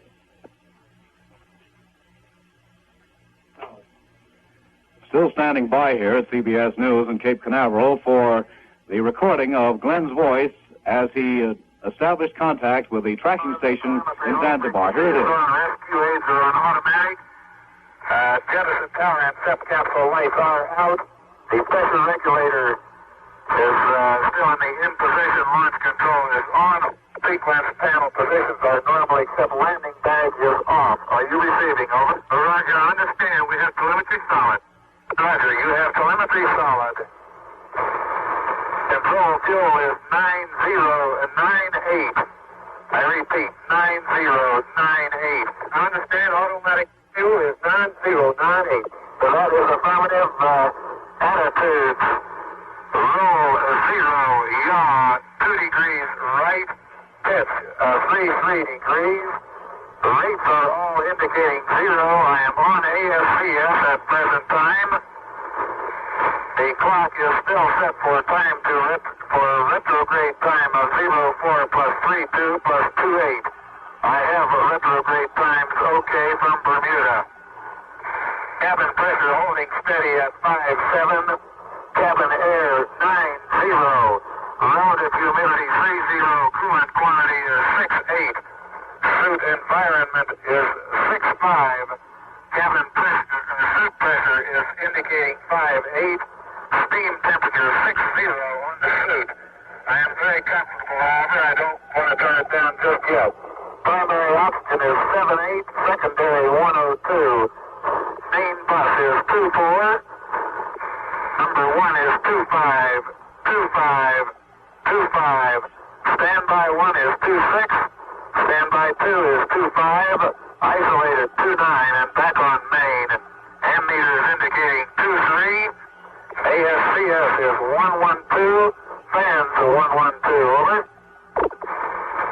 I understand your retro sequence time is 043228. Over. That is affirmative. That's what's set in the clock. The horizon is a brilliant a brilliant blue.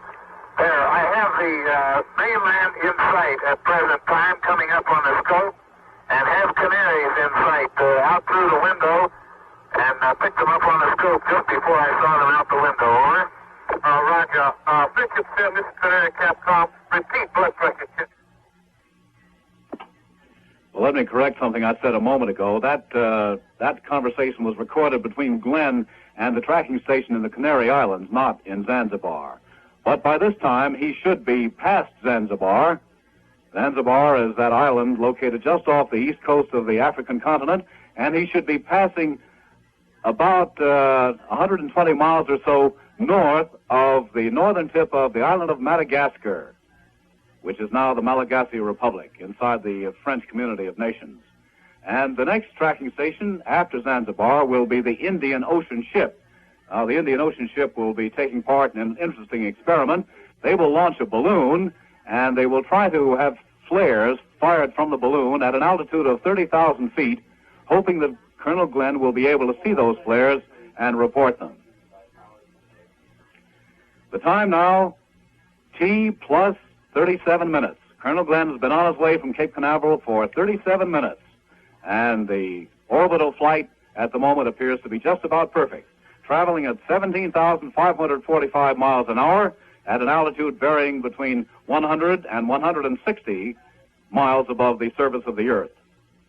Now, before we get some further reports on the progress of Glenn's flight, we're going to pause now for a word from Rambler and Ed Herlihy. Rust, the silent scourge of automobile bodies. It starts where you can't see it, inside the body panels and girders. As yet, there is no known way to keep moisture from forming in these areas, but to keep this moisture from causing rust and corrosion, Rambler goes to extra lengths that no other car manufacturer does. Every Rambler body gets exclusive deep-dip rust-proofing. The body is immersed right up to the roof in a huge 40-foot-long tank of rust-proofing primer paint. When it comes out, over 15 pounds of rust-proofing chemicals coat the steel. This is more rust-proofing than any other American car gets. Rambler literally spills more than others use. Deep-dip rust-proofing, another reason why Rambler sales are at an all-time high. This coming weekend, your Rambler dealer is offering a weekend special deal. It's a special money-saving opportunity to own a new 62 Rambler. Ask your Rambler dealer about his weekend special deal.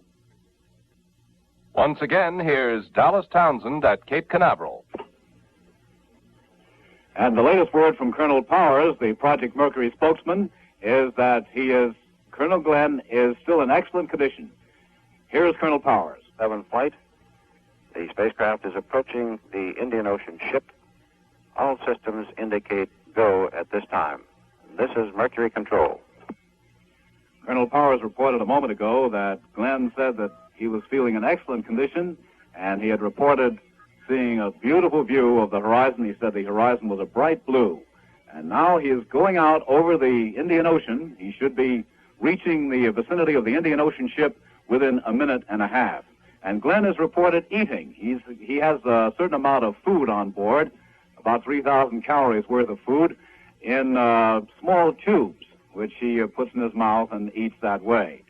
One of the questions that the National Space Agency wants to answer on this flight is how a man in a weightless condition will be able to absorb and digest food. And Colonel Glenn is now embarked on that experiment, one of the many.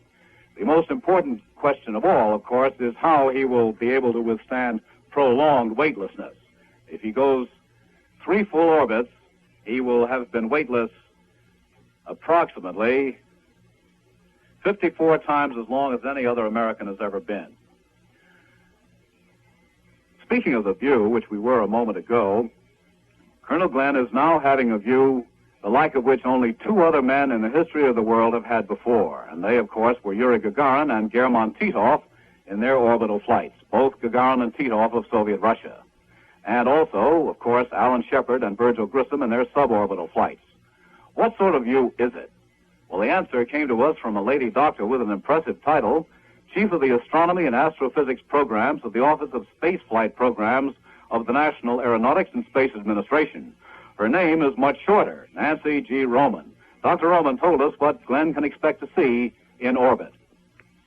Without the atmosphere, the stars will look much brighter and much clearer, and they probably will look rather small, and they won't twinkle the way they do on the surface of the Earth. He should see most of the planets, although they are very close to the sun at the present time, and the inner ones may be lost in the sun. It's rather a unique time. There's only something like 4 times this century when all 5 of the major planets are very near the sun and all essentially lined up. This will be a very interesting scene if he can see close enough to the sun. He may see the northern lights or the aurora. These are the main sorts of things he'll see, of course. And then he'll see the clouds of the Earth. They look very pretty from above, as we know they look from a jet plane. I think that the average astronomer will envy him his view very much. Well, that was Dr. Nancy Roman. And, of course, Colonel Glenn is probably seeing all those sights, but we haven't had time yet to get a detailed report from him on what he is seeing. He's out over the Indian Ocean right now. He should be passing in the vicinity of the Indian Ocean ship. No word yet on whether the ship was able to launch those flares, which they hoped that Colonel Glenn would see. The flares were set to go off at an altitude of about 30,000 feet. Still out over the Indian Ocean, traveling at 17,545 miles an hour. Now we're going to switch again from our CBS News headquarters at Cape Canaveral to the Voice of America headquarters in Washington. Neil Strasser reporting. It's a very interesting exercise here today in what you might call goldfish bowl reporting, setting an example for the world to hear on open reporting in the style of a democracy. The Voice of America is broadcasting in English day long, broadcasting in some 37 foreign languages as well at peak listening hours around the world. And of course, many of those languages are aimed behind the Iron Curtain. And the big question is, are the Russians allowing the news of our space attempt, success or failure, success as it is now we know, to go through to the Russians? And we've just had a report from a monitoring coordinator who's listening in on shortwave to our first Russian language broadcast going out. It went out just about half an hour ago, listening also to the Russian jamming. And our report is the Russians did not jam that part of the newscast which told of the successful liftoff and the successful going into orbit of John Glenn. They began jamming again partway through an item on the Berlin air corridors. So the Soviet people do know that we too can succeed in space. This is CBS News at the Voice of America in Washington. And we'll be going back to the Voice of America as this flight progresses. Now we're going to give you the latest from Mercury Control on the progress of Colonel Glenn's orbital flight. Here's the latest report from Colonel Shorty Powers. This is Mercury Control. The Friendship 7 spacecraft with astronaut John Glenn at the controls is flying high over the Indian Ocean at this time. He made initial contact with the Indian Ocean ship at 28 minutes after the hour, 10:28 Eastern Standard Time. All of our information here at this time indicates the flight is proceeding normally. All of our contacts with the pilot indicate that he is feeling fine. Our flight surgeon here in the control center, looking at data fed in from the control network, indicates the pilot is in a completely normal situation and proceeding in an excellent condition. This is Mercury Control with the Friendship 7 over the Indian Ocean ship at this time. While Colonel Glenn is flying over the Indian Ocean, he'll be maintaining voice communication and telemetry contact with the Indian Ocean ship. After that, he'll be heading for the coastline of Australia.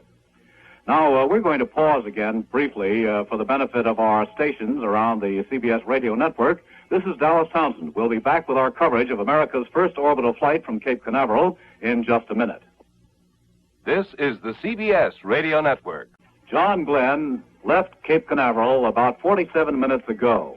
He went into orbit about 5 minutes after that, and that means that with an orbital flight of 89 minutes, he has gone approximately halfway around the world.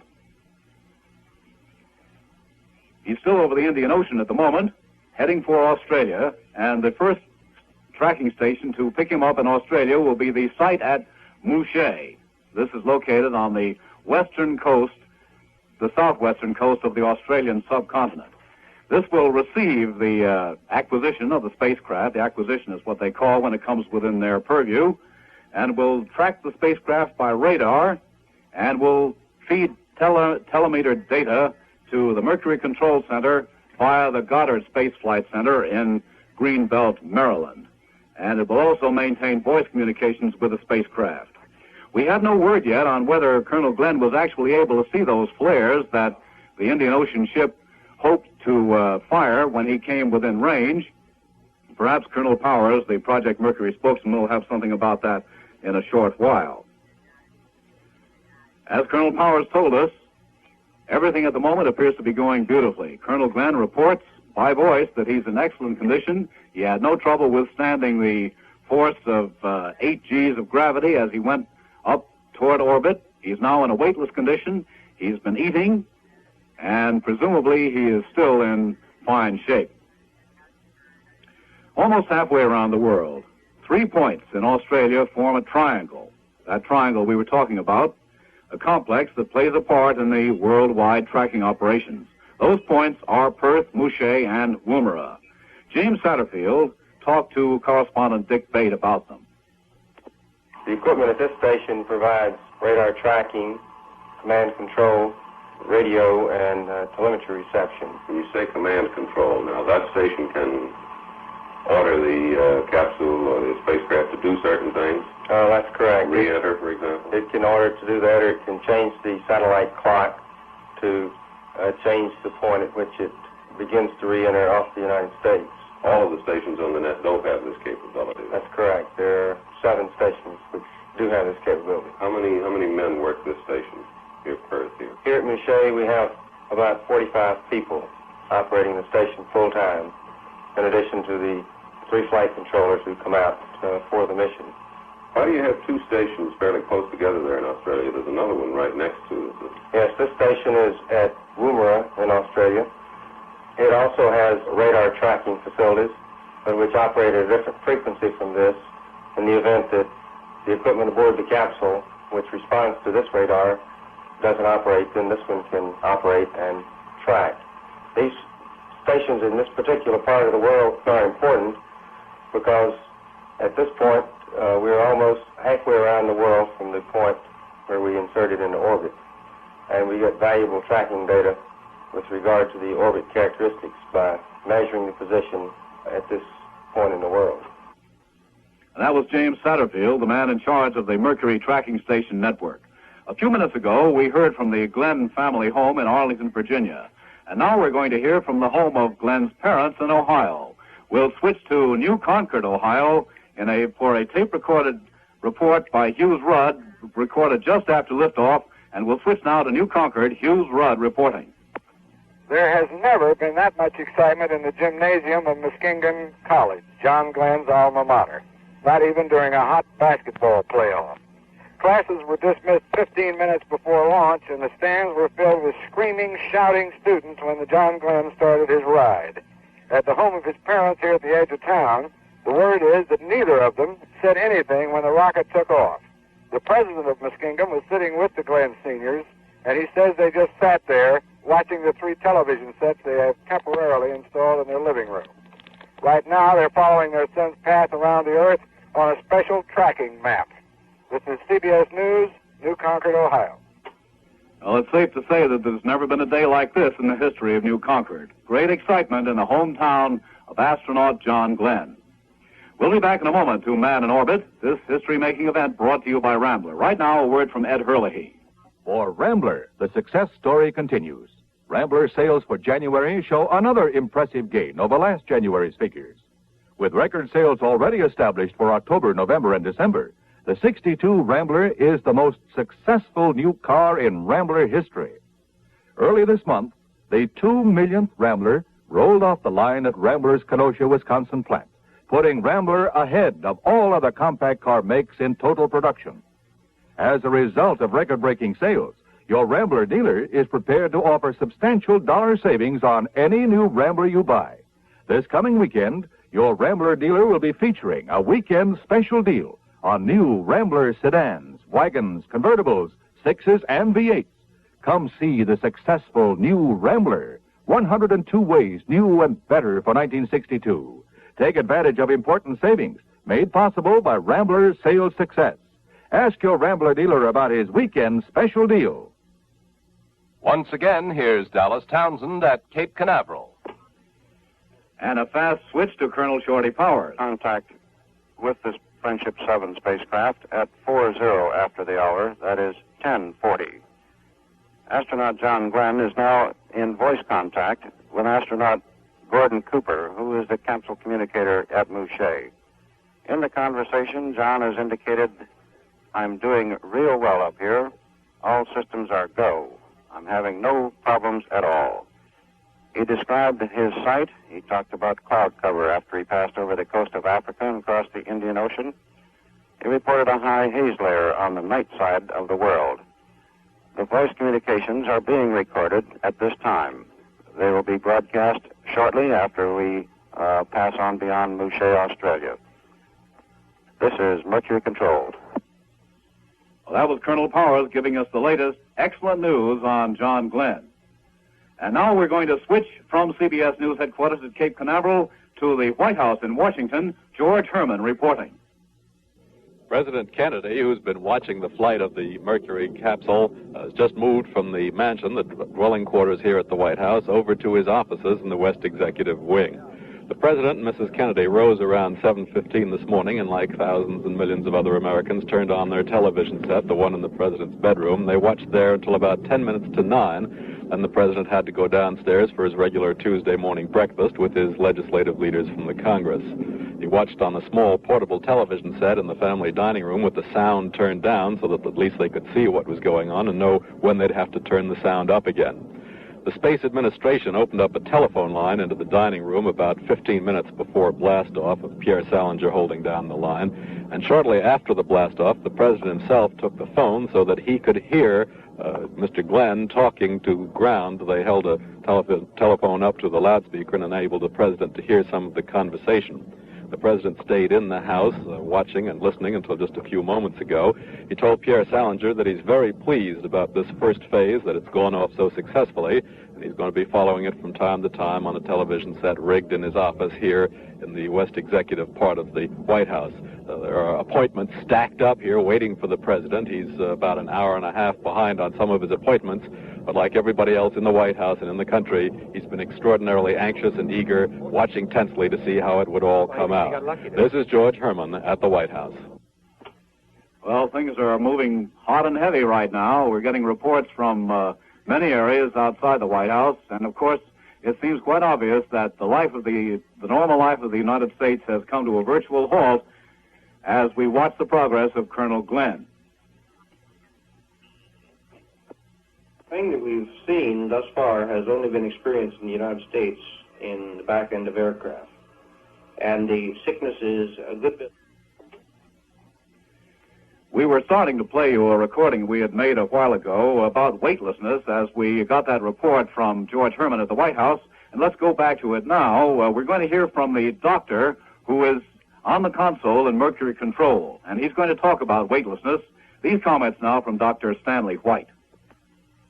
The thing that we've seen thus far has only been experienced in the United States in the back end of aircraft. And the sickness is a good bit like you see in children who get car sick, the type of thing that you see when you are at sea and the sea is a little rougher, or your anxiety at least thinks it's rougher. This is the nearest thing we've been able to compare it to. And I think this is really the $64 question as to whether this is the same beast.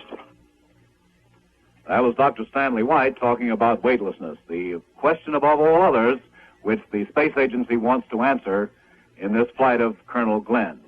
And he will, as we said a moment ago, he will be weightless for 54 times as long as any other American has ever been if he goes full 3 orbits.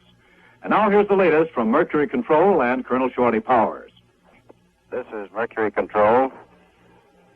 John Glenn in the Friendship 7 spacecraft is carrying on a conversation with astronaut Gordon Cooper at Mouchet, Australia, as he passes over the Australian continent.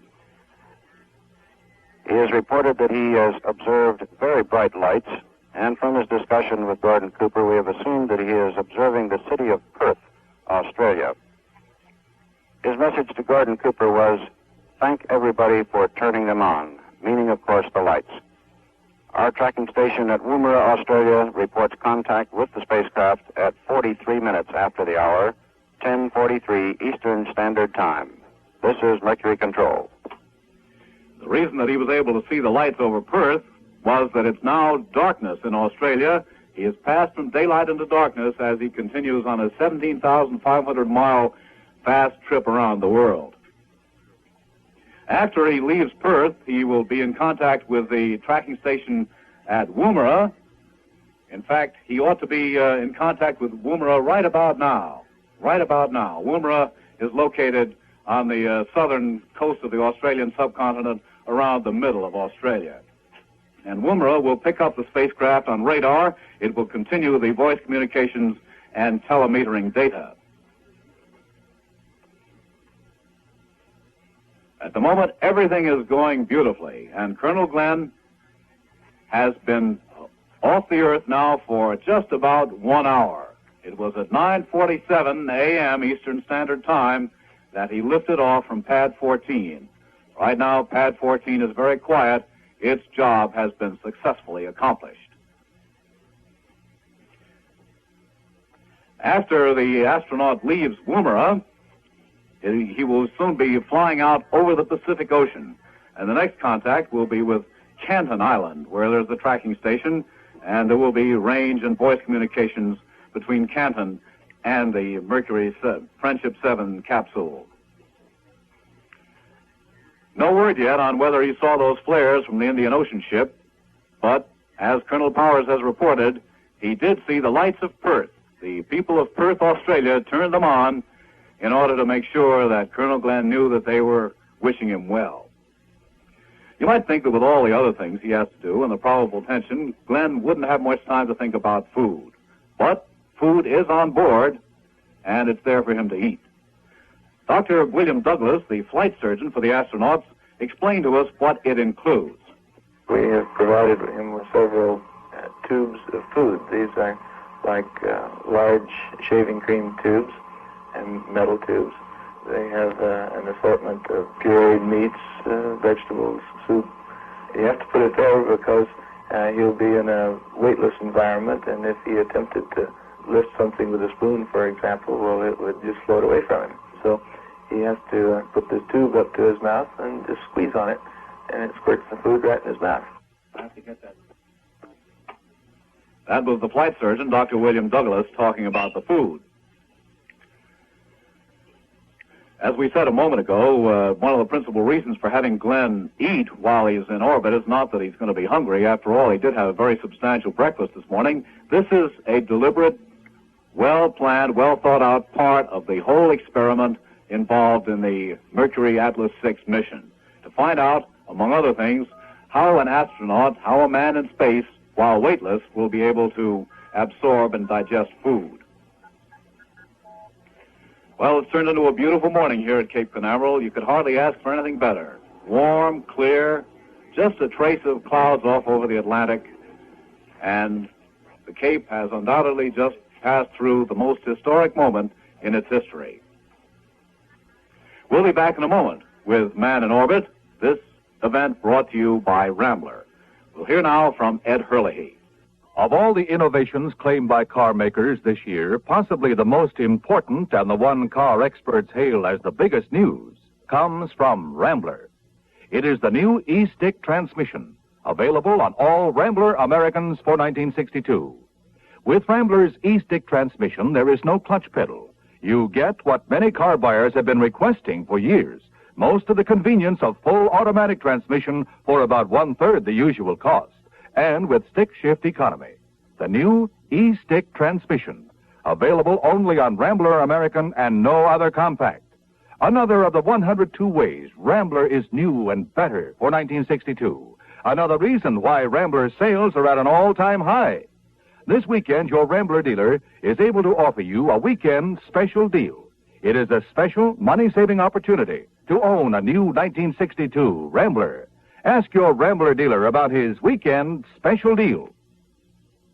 Now, here is Dallas Townsend at Cape Canaveral. Exactly 1 hour and 3 minutes ago, John Glenn left Cape Canaveral. And just about 58 minutes ago, he went into orbit in the vicinity of Bermuda, traveling at 17,545 miles an hour at an altitude varying from 100 to 160 miles above the Earth. Colonel Powers reports to us, in fact, we've had reports from Colonel Glenn himself, in his own words, that he's feeling fine. He had no trouble with the force of gravity, which went up to 8G, 8 times normal gravity, as he was approaching orbit, and he has now gone down to 0G, that is no gravity at all, a complete weightlessness as he travels around the Earth. In a few minutes now, he should be crossing over the east coast of the Australian subcontinent, perhaps not too far from the city of Brisbane, rather Melbourne. And he will be passing out over the Pacific then, heading for Canton Island, which lies between Australia and Hawaii. At Canton, he will go into the monitoring range and the voice communications contact of the Canton Island tracking station. And after that, he will be heading for the general vicinity of the Hawaiian Islands, where there's a command station located at Kauai on one of the Hawaiian Island group. The function of Kauai is to, one of the functions is to make sure that the clock controlling the retro rockets is working properly, and if necessary, to reset that clock. Because between Hawaii and the west coast of the North American continent, at the end of the third orbit, the decision will be made to bring him back. And everybody hopes that he will be able to go the full 3 orbits. And if he does, then Kauai will do nothing except to make sure that everything is going well on board the spacecraft. And now we're going to switch from CBS News headquarters for another report from Colonel Shorty Powers. Here he is at Mercury Control. Well, we're standing by now for the latest from Shorty Powers, who has been reporting intermittently from Mercury Control. We had word that he would be going ahead momentarily, but he may have been delayed just for a few moments. He should be giving us something more now from Australia, perhaps either Mouche or Woomera. Here's Colonel Powers. The Friendship 7 spacecraft with astronaut John Glenn at the controls has now passed east of the Australian continent. As he passed over Australia, he advised that he could not see the city of Woomera because he had a lot of clouds over the Australian continent. The Woomera tracking station has reported all aeromedical data received during the pass gives every indication that John Glenn is completely normal, and that includes his electrocardiogram, his respiration rate, and his blood pressure. Dr. Bill Douglas, the astronaut's flight surgeon, has just advised me that astronaut John Glenn has 2 tubes of specially prepared food aboard his spacecraft, one containing fruit and one containing meat. He also has malted milk tablets aboard. This is Mercury Control, the Friendship 7 spacecraft, now coming up in the Pacific Ocean, flying toward Hawaii. This is Mercury Control. That was Colonel Powers giving us the latest on the orbital flight of John Glenn.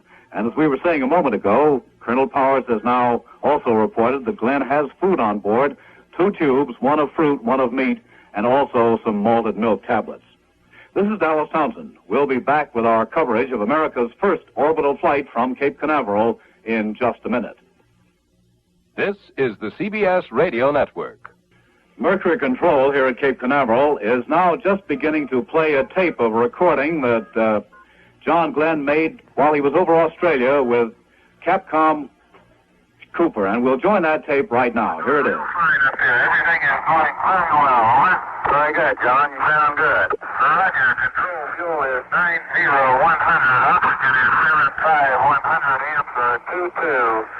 Air systems are still go, having no problems at all. Control system operating fine. Over. Roger. Do you have any stall weather or landmark observations again? Over. Roger. I was just making some to the recorder. The only unusual thing I have noticed is a rather high, what would appear to be a haze layer up some 7 or 8 degrees above the horizon on the night side. The stars I can see through it as they go down toward the real horizon. But it's a very visible single band layer pretty well up above the normal horizon, over. Roger, very interesting. This is Ship 7. I had a lot of cloud cover coming off of Africa. It has thinned out considerably now, and although I can't definitely see the ocean, there's a lot of moonlight here that does reflect off what clouds there are. Over. Roger. You had an excellent cutoff, John. Your velocity is 8 feet per second low, V over VR 1.002, and you confirm your retro sequence. That was a portion of a tape recording made between John Glenn and astronaut L. Gordon Cooper at the tracking station in Mouchet. Now let's go back to the tape. Roger, go ahead. Roger, Rico coming through now. Roger, shortly you may observe some lights down there. You want to take a check on them out to your right, over? Roger, I'm all set to see if I can't get them in sight. Roger. You do have your visor closed, I saw, over. That is affirmative. I had it open for a little while. It's closed now. Cabin pressure is holding in good shape, over. Roger. Rico is off. Rico coming through now. Roger. Any symptoms of vertigo or nausea at all, over? Negative. No symptoms whatsoever. I feel fine, over. Good show.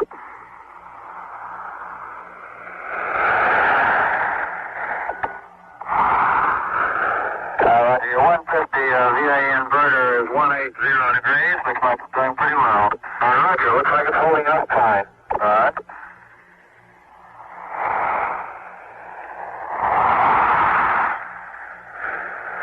Our count is off. Roger. That was sure a short day. Say again, Benjamin. That was about the shortest day I've ever run into. Time passes rapidly, huh? Yes, sir. All right. Okay, do you have any other landmark observation to make, over? This is Ship 7. I have a plan to use it right out here, very clear. Picking up some of these star patterns now, a little better than I was just off of Africa. I understand you're pretty excited to run yet, over? What we're listening to right now is a tape recording of a conversation between John Glenn and astronaut L. Gordon Cooper, who is the capsule communicator at the tracking station in Mouchet, Australia. And you may have heard Glenn say that he had just gone through the shortest day in his life. It actually lasted about 45 minutes after he went into orbit.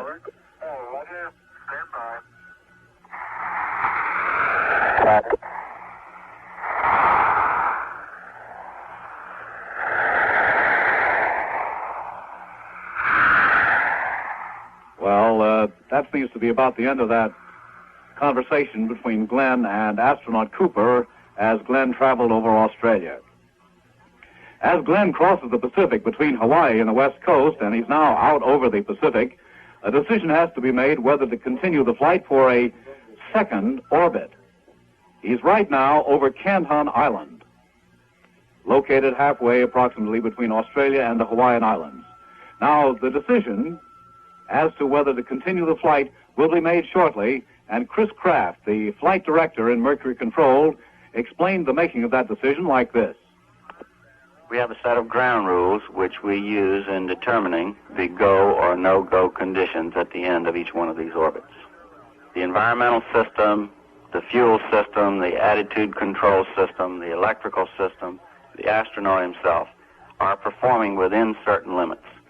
We will make that decision during the first orbit. We will be watching trends. We'll be taking the temperatures of various quantities. We'll be seeing how much of the fuel has been used. We'll see how much of the oxygen has been used.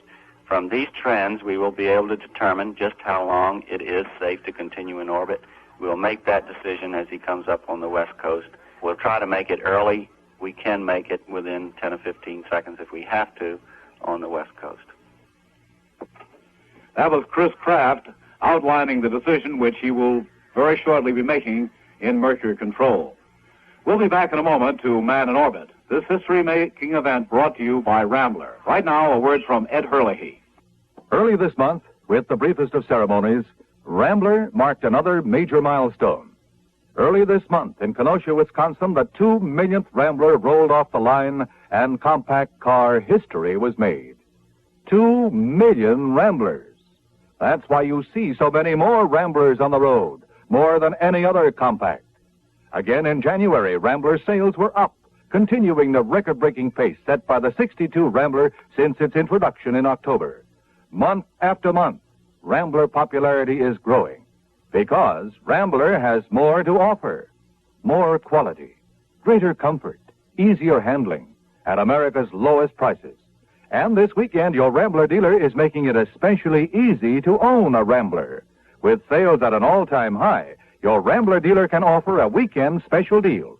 For a limited time, you can enjoy extra Rambler savings. Ask your Rambler dealer about his weekend special deal. Now back to Dallas Townsend at Cape Canaveral. 1 hour and 15 minutes ago, and right now he should be passing in the vicinity of Canton Island in the Pacific. It's safe to say that the entire civilized world right now knows that John Glenn is making this country's first manned orbital flight. We're going to hear now about the reaction in our principal ally. So we'll switch to London. Alexander Kendrick reporting.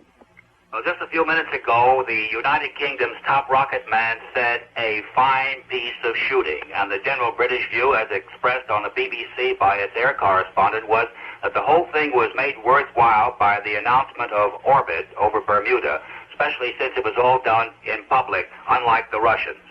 However, I suppose the view of the British man in the street is typically one of understatement. They think that it's more exciting than a cricket match. The British national saying is, of course, third time lucky, but it's been modified by what happened at Cape Canaveral today. For today, Britain's national hope was that it would be 11th time lucky, as once again, after several weeks suspense, practically the whole country listened to direct radio transmission of the much postponed American space launch, and it was 11th time lucky. This morning again, the countdown at the Cape was a sort of spatial Big Ben in British homes. The BBC has been on the air continuously since 12:15, 7:15 a.m. Eastern Time, nearly 4 hours now. The latest agonizing delays were reported moment by moment, as heard exactly on American radio networks. It's regarded as striking here that today's delay should have duplicated to a large extent the first full effort back on January 27th. In fact, it seemed a repeat performance down to weather and mechanical defects, except, of course, for the final moment of the successful launching. The direct broadcasting will continue late into the evening if necessary, and all Britain, needless to say, is listening. And now back to Dallas Townsend at Cape Canaveral. Alex. Yes, Dallas. As you said, the British have a tendency to understatement, and perhaps the fact that this is more exciting than a cricket match is just about the highest compliment they could pay. Would you say that's correct? I think you're right, yes. How widespread is the interest in this manned flight in Britain? It's completely prevalent everywhere, Dallas. I think everybody in the country today has been listening to the BBC radio service. And, of course, the feeling here has, until now, when they are listening to the reports from Glenn himself as he goes around the world, most of the people here had a bit of exasperation over the nuts and bolts reasons for the delays this morning. And I would sum up the reaction, the national reaction to what happened today as being one of exhaustion, exasperation, relief, and then finally sheer happiness. And, of course, this was added to by Glenn's own voice, calm and assuring and confident, and also a voice that seemed to express happiness after all these months of frustration. Well, Alex, I can imagine that all of those emotions you mentioned have also been experienced right here at Cape Canaveral and around the United States. Tell me, Alex, has there been any official comment so far from the British government? The government hasn't said anything, but here's about as high as you can get.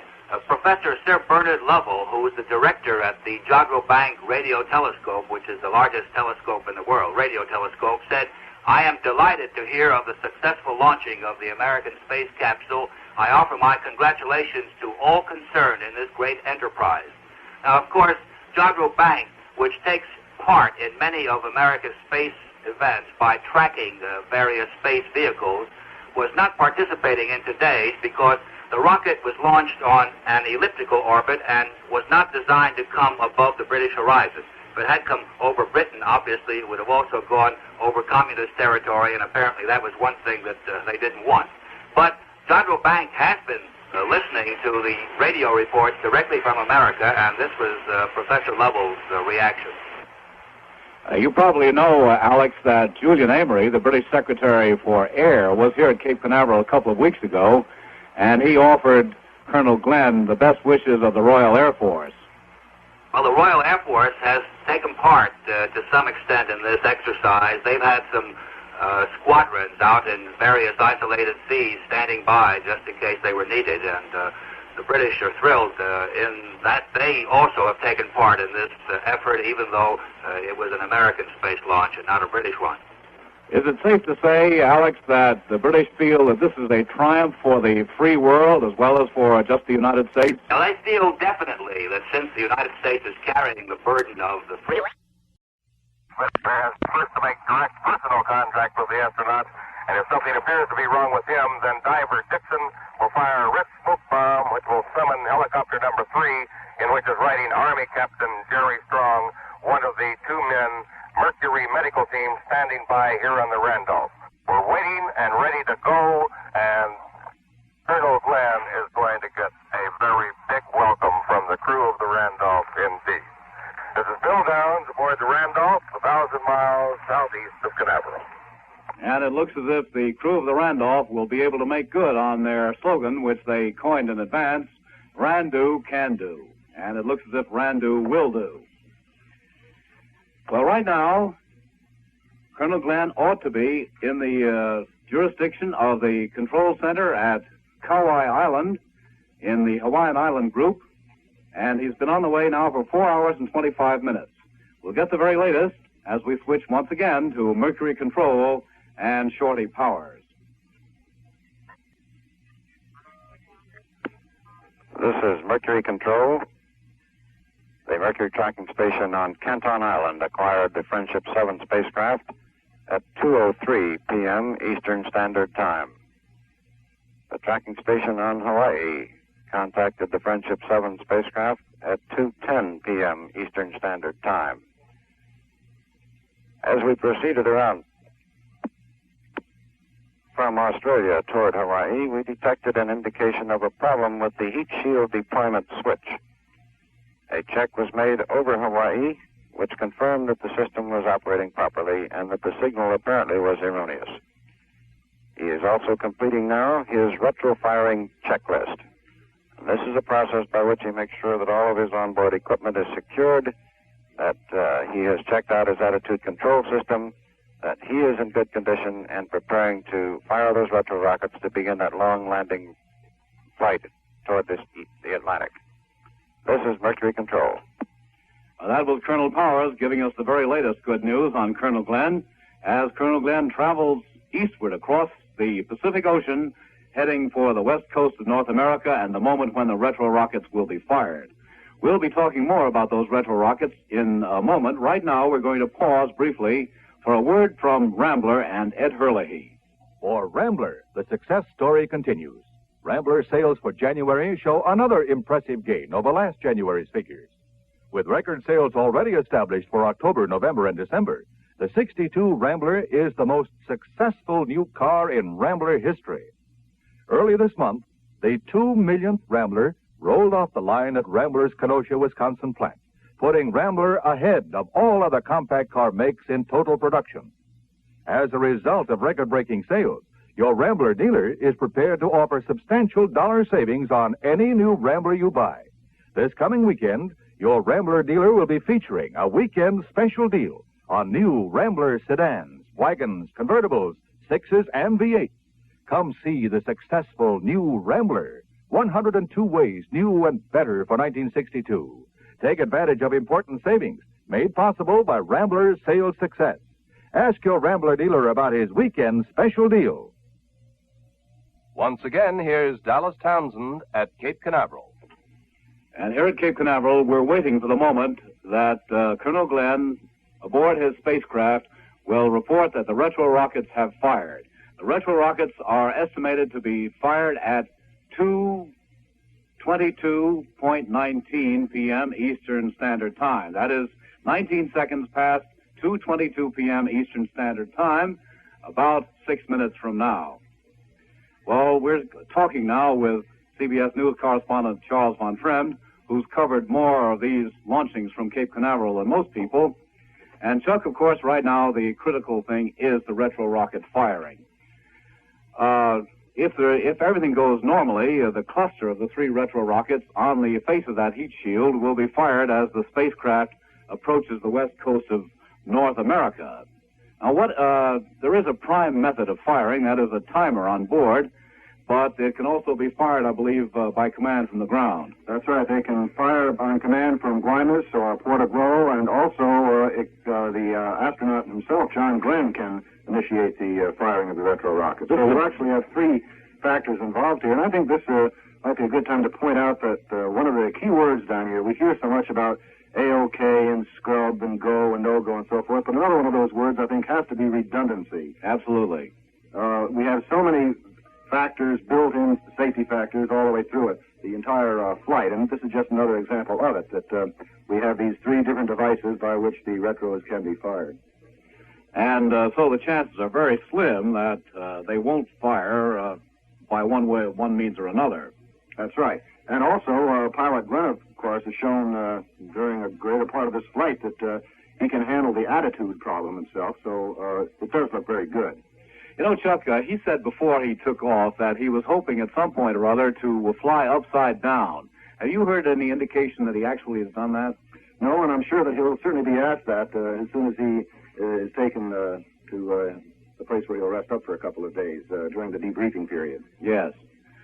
Well, when the retros do fire, and we assume and certainly hope that they do, the craft won't be slowed down very much, actually only about 350 miles an hour. But that will be enough. That's enough to kick it out of orbit, yeah. To kick it out of orbit and allow gravity once again to take hold. I still can't figure out how in the world these scientists can sit down with their slide rules and figure out the precise second to command the retros to be fired out over California, off the coast of California, and know with the precision they do just exactly where it's going to land in the Atlantic Ocean. It really is a fantastic thing. It's fantastic, but it is necessary, as we've heard earlier, because he's traveling at 5 miles a second, and every second's delay in firing the retro rockets means that some ship or other probably will have to travel another 5 miles to pick him up. That's right. If he's off more than 15 seconds on either side, it means he's going to either undershoot or overshoot the recovery zone. And those ships out at sea don't travel with the speed of Glenn's capsule. What about the heat temperatures building up on the spacecraft as it comes back into the Earth's atmosphere? They get pretty high, I believe, up to around 3,000 degrees Fahrenheit, don't they? That's right. I once had the opportunity to observe a Redstone rocket, the capsule itself, without a man in it. This was a very small payload, of course, coming back in downrange on one of the islands downrange, Grand Turk. And it was at night, and you could see this fiery trail coming down out of the sky down toward the water. And this was of course, produced by the tremendous heat that's built up as the object tumbles back into the heavier atmosphere. Just a note here, the helicopters have been launched from the Randolph, Chuck, and they'll be heading probably for the exact area where they expect that the craft will return to Earth. Well, those heat temperatures are a serious problem, and it's a problem on which the scientists have had to work for a long time. The problem, of course, is to bring the craft back without allowing temperatures to build up inside the craft that will be intolerable for a human to stand. That's right. That's going to be one of the real tests, too, of the McDonnell spacecraft on this shot. Although all the telemetry information that was received at Mercury Control on the MA4, that was the empty capsule orbit, and the MA5, the Enos shot, all the telemetry data indicated that there was not an appreciable heat buildup. Well, Chuck, we're going to interrupt ourselves for a moment here to get some further word from Shorty Powers, and we're going to switch now, hopefully, on our stopwatch to Shorty Powers at Mercury Control. Go ahead, Colonel Powers at Mercury Control. This is Mercury Control. Our California station has made contact with the Friendship 7 spacecraft at 2:18 p.m. Eastern Standard Time. At 2:20 p.m. Eastern Standard Time, the retro-rocket firing sequence was initiated in the spacecraft. The retro-firing attitude was assumed, and the 3 retro-rockets have fired. They've been confirmed by the pilot and by our telemetry here in the Mercury Control Center. John Glenn's comment was it felt like he was going to send him clear back to Hawaii. The retro-rockets have fired. The re-entry process will be initiated shortly. This is Mercury Control. Well, that's Colonel Powers giving us confirmation of what we'd hoped and expected momentarily. The retro-rocket fire sequence has occurred successfully. It occurred at 2:20 p.m. Eastern Standard Time about 2 minutes ago, so that our advance estimate of 2:22 p.m. was about 2 minutes off. It's a lucky thing that Colonel Glenn is not flying by our advance estimate.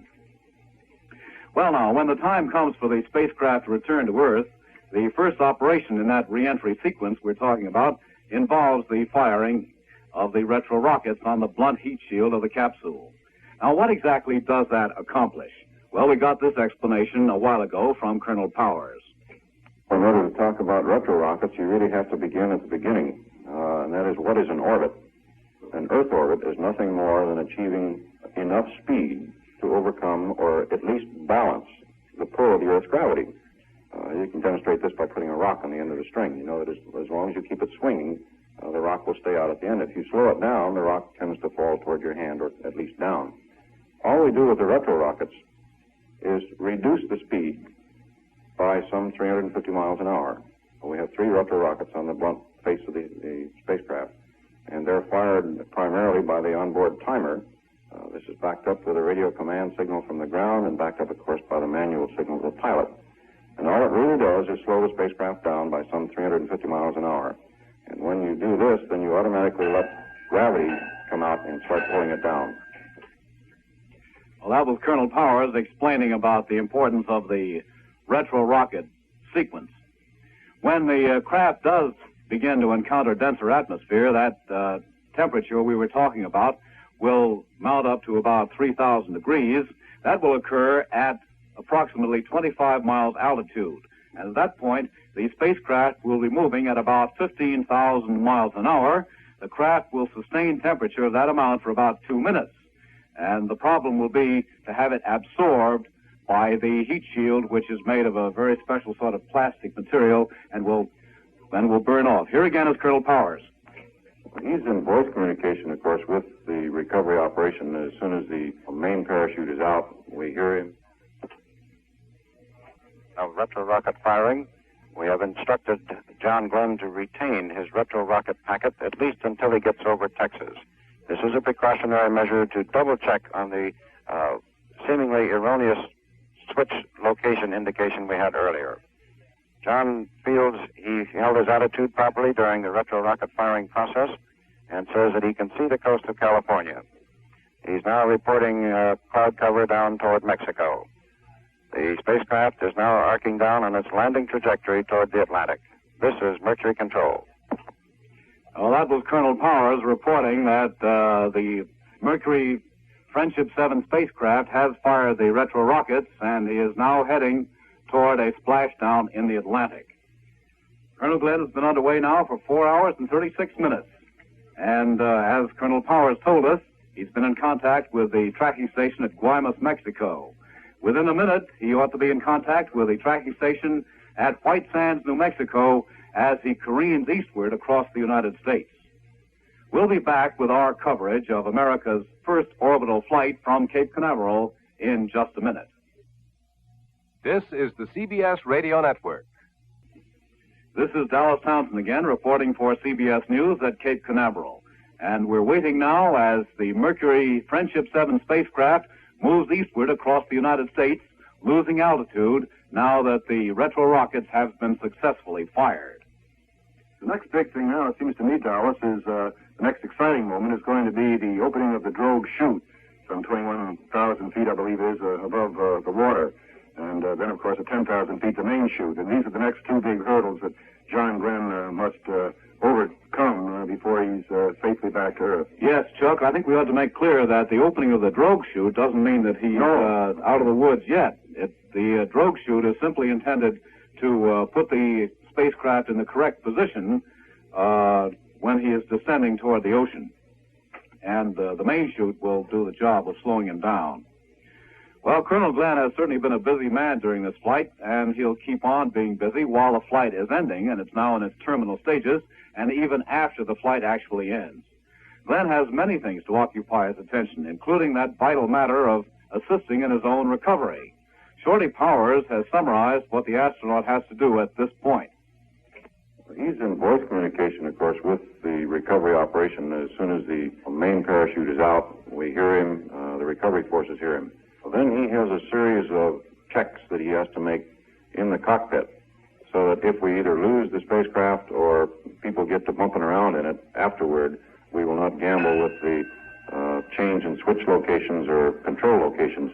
So he notes all of these locations down on a prepared checklist.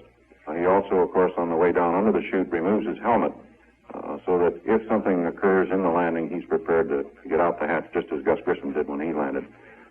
He's kind of a busy guy about that time. He's not resting on his laurels yet.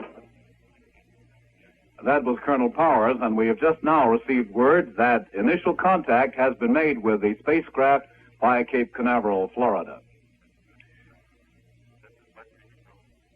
Colonel Powers reported just a second ago that contact had been made with the spacecraft by the tracking station at White Sands, New Mexico.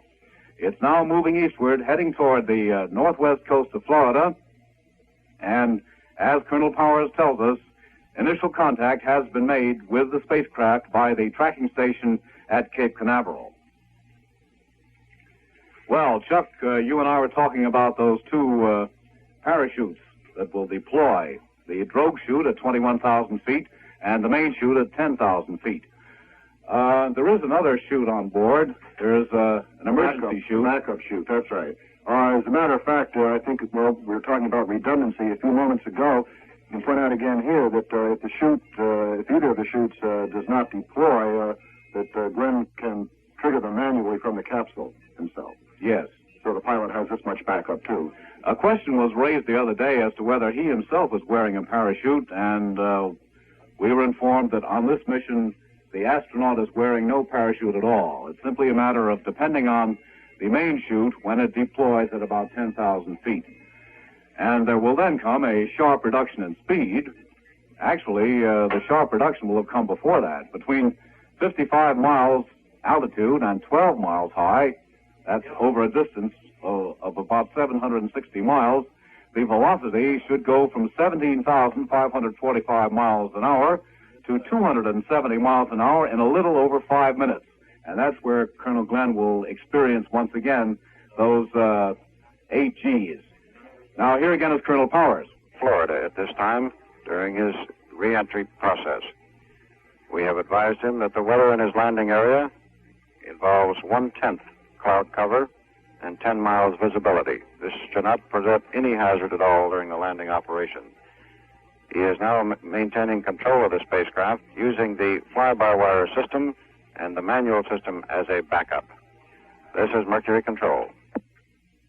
At this particular point, those announcements from Colonel Powers and Mercury Control are going to pick up again in frequency, and so we may expect to be interrupted momentarily as Colonel Powers reports the return of John Glenn to Earth.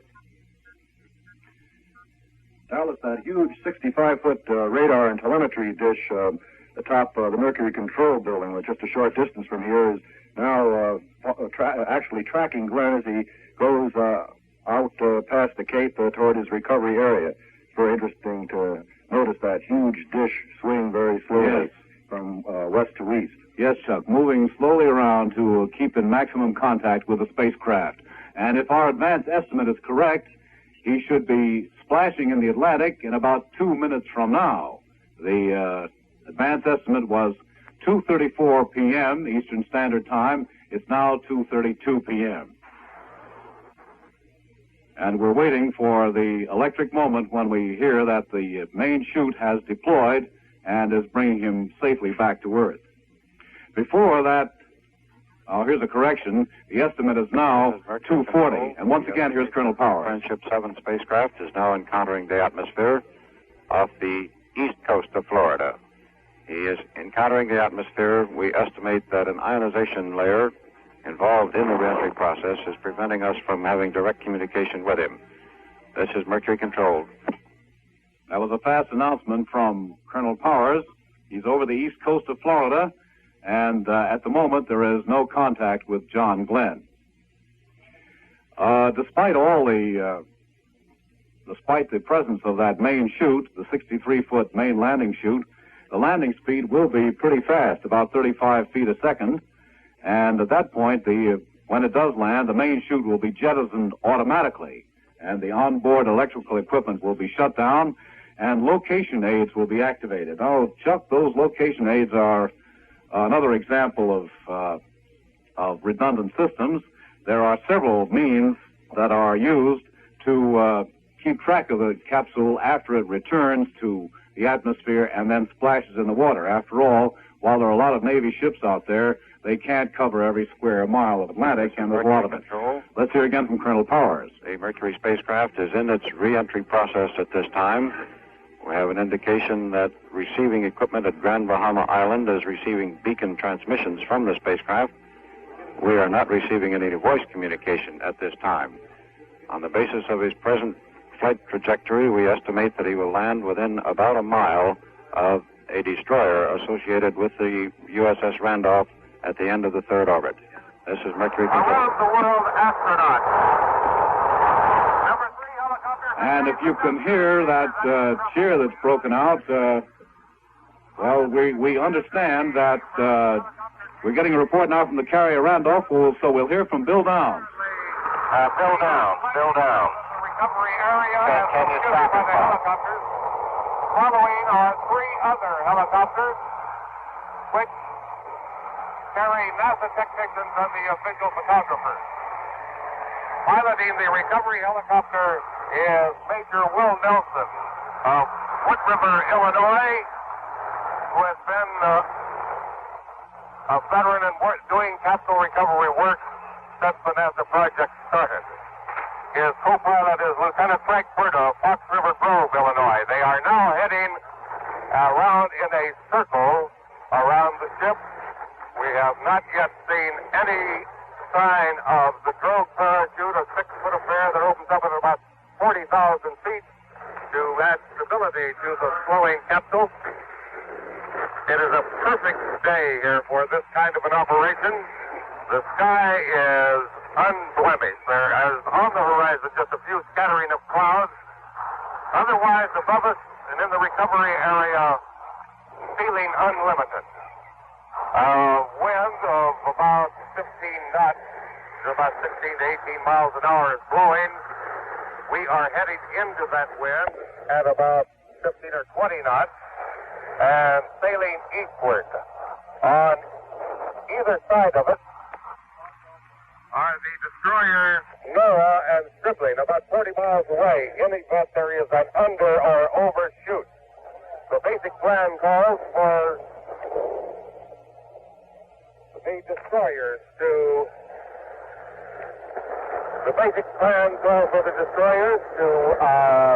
pick up the capsule after the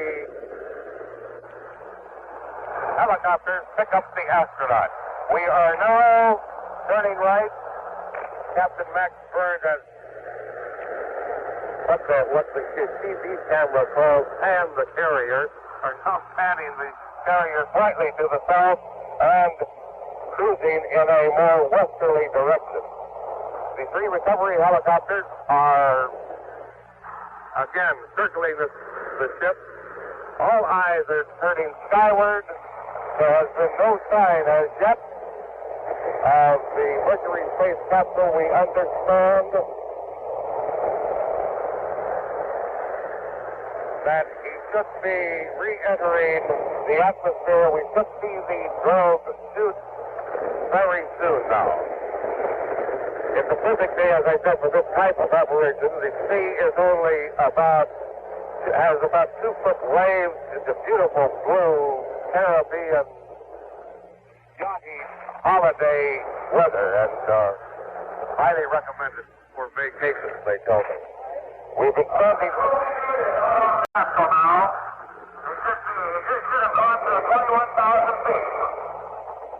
21,000 feet, they say that they have tracked this capsule. The drogue chute should be opening. If it has not already opened. You want to watch for it off to the right and slightly ahead of the ship. If you can be seen at all, it should be over there. In just a few seconds, the main chute should blossom. They say that the drogue chute has opened. We are looking directly into the sun. It's practically impossible to see into this bright tropic sun. However, they have spotted a beautiful chute at 10,800 feet. A beautiful sight at 10,800 feet. We are still very good.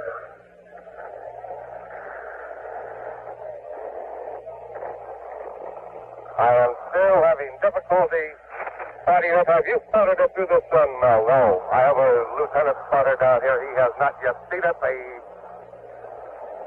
Somebody with better eyes, or at least sunglasses of deeper hue than mine, have seen it. It is a beautiful sight. We have not yet seen it. The rescue copters, though, are still circling slightly ahead of the ship. We are again circling more to the south and to the west.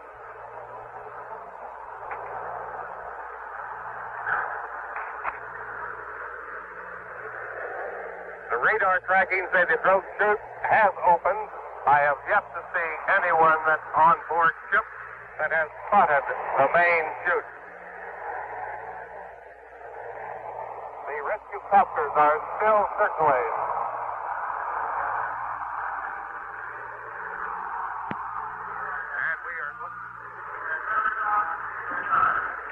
Let me interrupt just briefly to tell you that we are listening now to a direct report from Bill Downs aboard the carrier Randolph, which is in the third recovery area, and which very shortly now will be picking up the astronaut. He should be splashing down in about 20 seconds from now if our advance estimate is correct. Back to Bill Downs. Have you seen it? Should be up. Should be pointing in that general direction. We have not been able to spot this chute with the naked eye, and it should be perhaps more to the west. We are turning in that direction. The rescue copters have not yet headed for the rescue area or the splash area.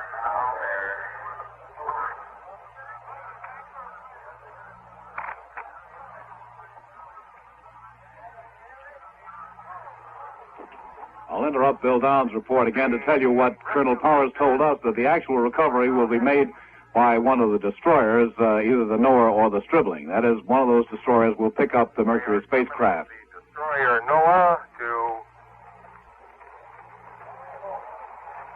head for the area which is west, which would mean that the capsule would drop someplace between the Randolph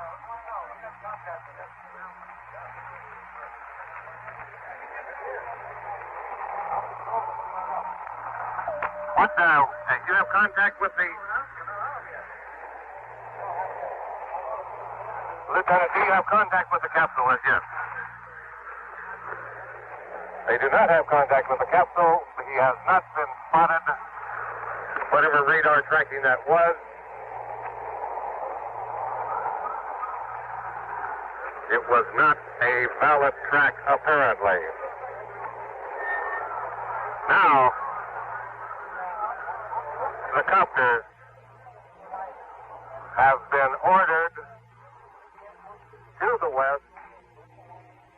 It apparently has been a undershoot, if you want to call it that. In other words, the capsule did not fly over the carrier, and the USS Noah, the destroyer Noah, under the command of J.D. Exum, now reports to the carrier that the Noah does have the capsule in sight and is on its way. I know that the boys at the Noah had a sign out. They got a tape fake. And if they recover Colonel Glenn, you'll get a welcome he's never had before. The competition on this force, as you know, has been terrific, and particularly as these...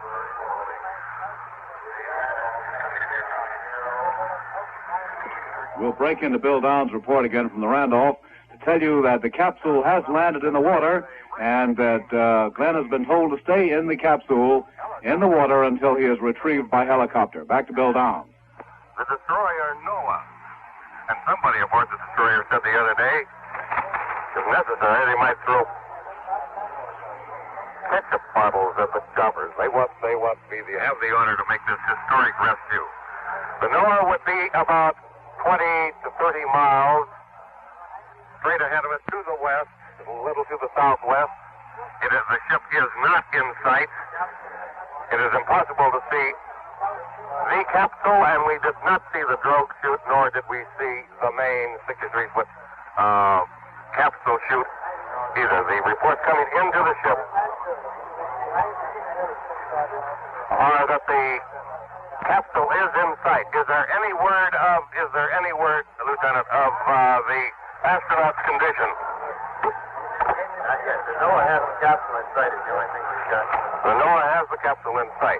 5 miles from the Randolph. It is now 55 miles from the Randolph, and we will make then full steam toward that area, rendezvous with the helicopters, which would take us about what? About a half hour, I would think. Maybe an hour. In other words, this was it looked like a shot that was considerably short than originally planned. I'm talking to the gunnery officer here. Yes, I'm here right now. Still within the area, but we were seems to be a little off. The way it appears is that the Randolph is in the center of the elliptical area from where the capsule was supposed to come down, and it has come down a little bit off the possibly of that, about 40 or 50 miles off. What's your name? I will take command of Borderless, Port Randolph. Fine. And how long would you say it would be before we can get to see the capsule and get Colonel Glenn back on this carrier? Well, I only think it'll take about a half hour for the Hillos to get out there, and possibly 45 minutes. He should be back aboard here if everything's going right. Would you get information direct from the NOAA about their recovery operation and what is happening? The ship will, but we won't get it right here where we're standing. The ship will definitely be getting information from the NOAA. Right. Will you alert somebody down there on the bridge then and tell them to get this information as soon as possible? Because I know everyone wants to know the condition of Colonel Glenn and his fate, because we want to talk to him later. And I'm not quite sure the President of the United States is very interested in this one, too. Tell him if they find out, Mr. Kennedy would appreciate it.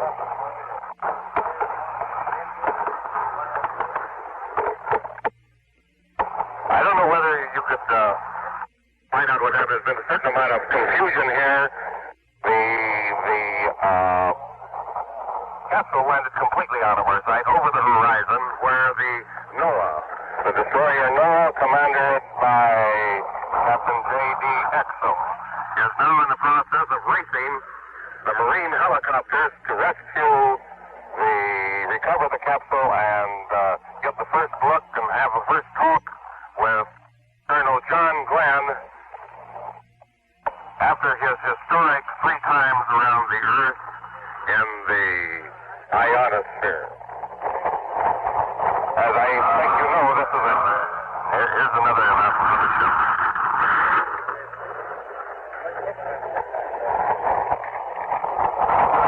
Apparently that announcement was an order to pick up speed, put on speed up to 21 knots, and try to get to the recovery scene as soon as possible.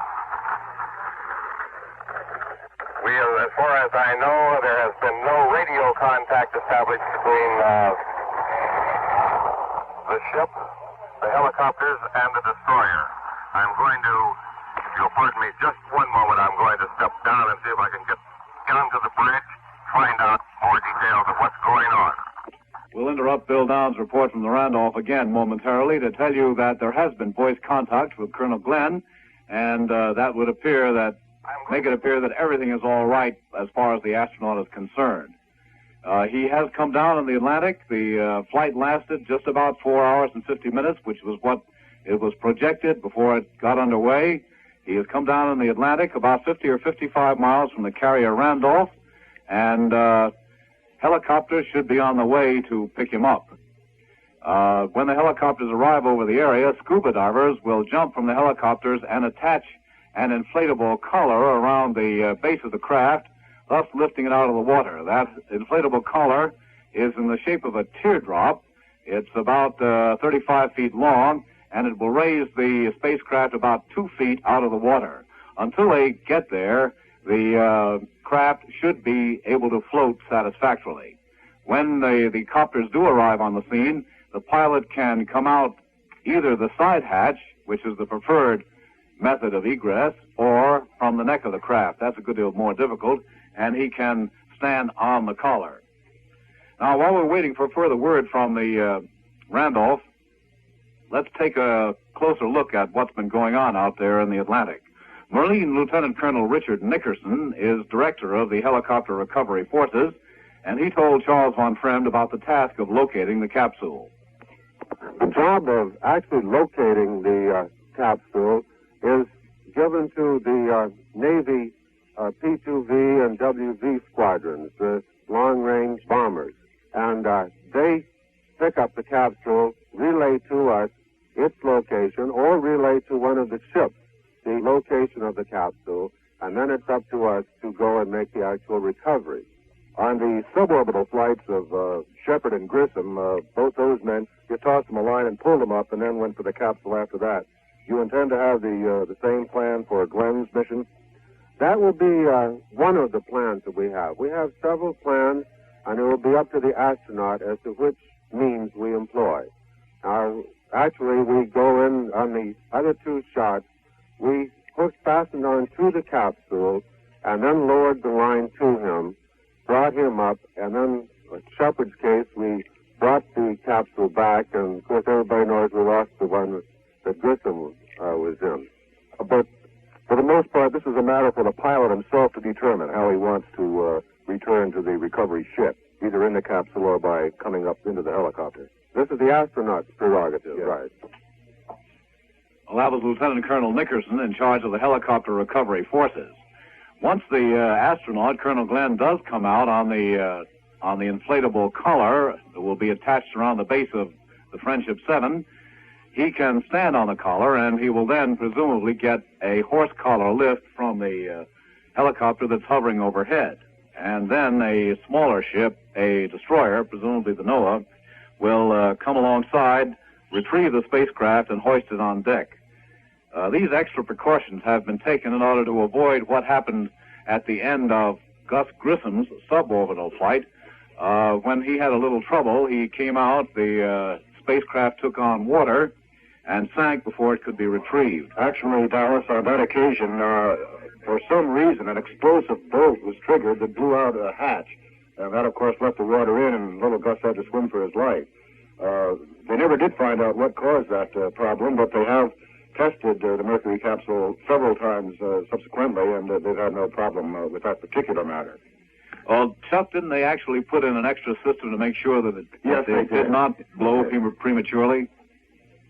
As a matter of fact, that system was tested on both the MA4 unmanned orbital shot and on the Enos orbital flight. Mm-hmm. Here once again is Colonel Powers. Into the immediate vicinity of the spacecraft, we anticipate pickup shortly. This is Mercury Control. Well, that was Colonel Powers confirming what we just said, that the destroyer NOAA is heading for the capsule, now bobbing around in the Atlantic, and pickup should be made shortly. And meanwhile, the carrier Randolph is 50 or 55 miles from the scene and heading there probably under forced draft. Bill Downs may have been a little bit optimistic when he suggested that the carrier would get there in half an hour. Even carriers of the U.S. Navy don't travel quite that fast. Dallas, don't you imagine that John Glenn is going to be one happy fellow when he's hoisted free and clear of that capsule and taken back to the carrier. Just think, he's been in there now for almost 8 hours. He has indeed. I should think that he would be at least the happiest man in the United States. Well, now, Chuck, here at our CBS News headquarters at Cape Canaveral, we have word that very shortly now, in fact, almost any moment, President Kennedy will emerge from the White House and make a statement on this successful completion of the United States' first manned orbital flight. So we're simply alerting you to let you know that we'll be switching to Washington on a moment's notice. There will be no advanced preparation. When the president's ready, he'll start speaking, and we'll be ready to switch to him then. Well, here we are, near the end of a great adventure, an adventure which started an atmosphere of uncertainty, a certain amount of doubt, but has ended in total triumph for the United States and for John Glenn. Now, we're going to switch back again to the carrier Randolph, which is supervising the recovery forces in the third orbit recovery area. So we'll switch to the Randolph. Bill Downs reporting. Captain Max Burns, skipper of the Randolph, reports that the destroyer Noah, which is now heading for Colonel Glenn's capsule, was in radio contact with the colonel as he was descending in the main parachute. However, after this radio contact, there has been no further contact in the splash after the splash in. The Noah now is expected to arrive within the next 5 minutes at the capsule, as will the recovery helicopters from the carrier Randolph. The Randolph is expected to be in the capsule area within the next 45 to 50 minutes. However, Colonel Glenn, we do know, survived the re-entry into the atmosphere. His capsule and parachute were reported open. But we do not have any report of his condition. We don't have any report of his condition after the splash in. It looks good, and we are on the way, and I will keep you posted. This is Bill Downs aboard the carrier Randolph, 1,000 miles south of Cape Canaveral. And here in Cape Canaveral, we do have a little further word on Colonel Glenn's condition. He traveled through temperatures that reached as high as 3,000 degrees on the face of the capsule, the heat shield, as it came back through the atmosphere. And Glenn's comment as he came down is reported to be, "Boy, that was a real fireball." But Glenn also reports that he felt fine. So while it may have got pretty hot inside the capsule, Glenn came through it without any difficulty. And this will be a vindication of the heat shield. This will prove that the heat shield, while it may need a little improvement, has been able to absorb the sudden raising of temperatures to 3,000 degrees during the period that the capsule is returning through the atmosphere, and then is slowed down by the parachute and making its landing on the Atlantic Ocean. It's also going to vindicate a good many reporters who repeatedly have referred to Glenn as that rugged 40-year-old Marine. He certainly proved it again today. Hasn't he, though? Rugged and ready and able to make the kind of comment that is a quotable quote. Boy, that was a real fireball. So it would seem right now that everything has been all right on the flight. Glenn is in the water, in the capsule. The capsule is floating. Glenn is in contact, radio contact, with the recovery forces.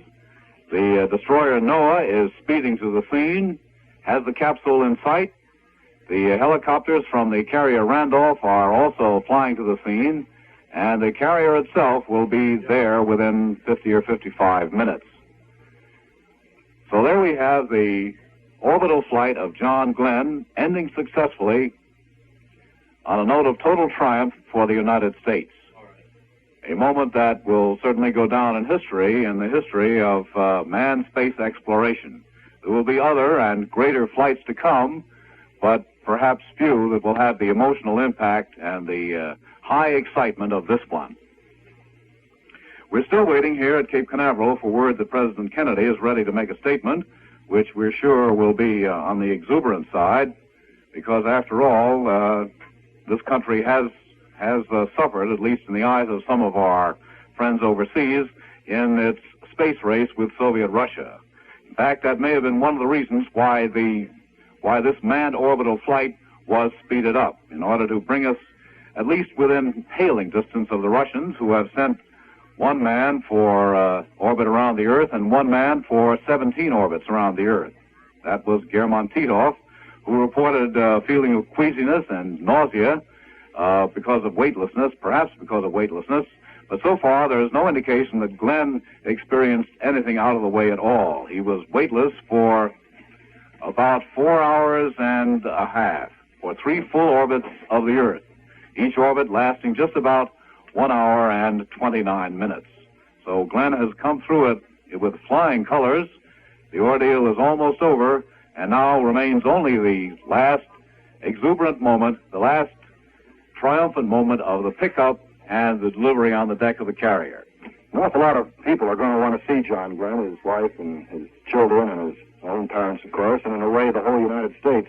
But one man who certainly is going to want to sit down and have a long, long talk with John is a fellow named Deke Slayton, who has a similar date with the Atlas rocket and a final spacecraft. That would be in about 60 days' time if all goes well.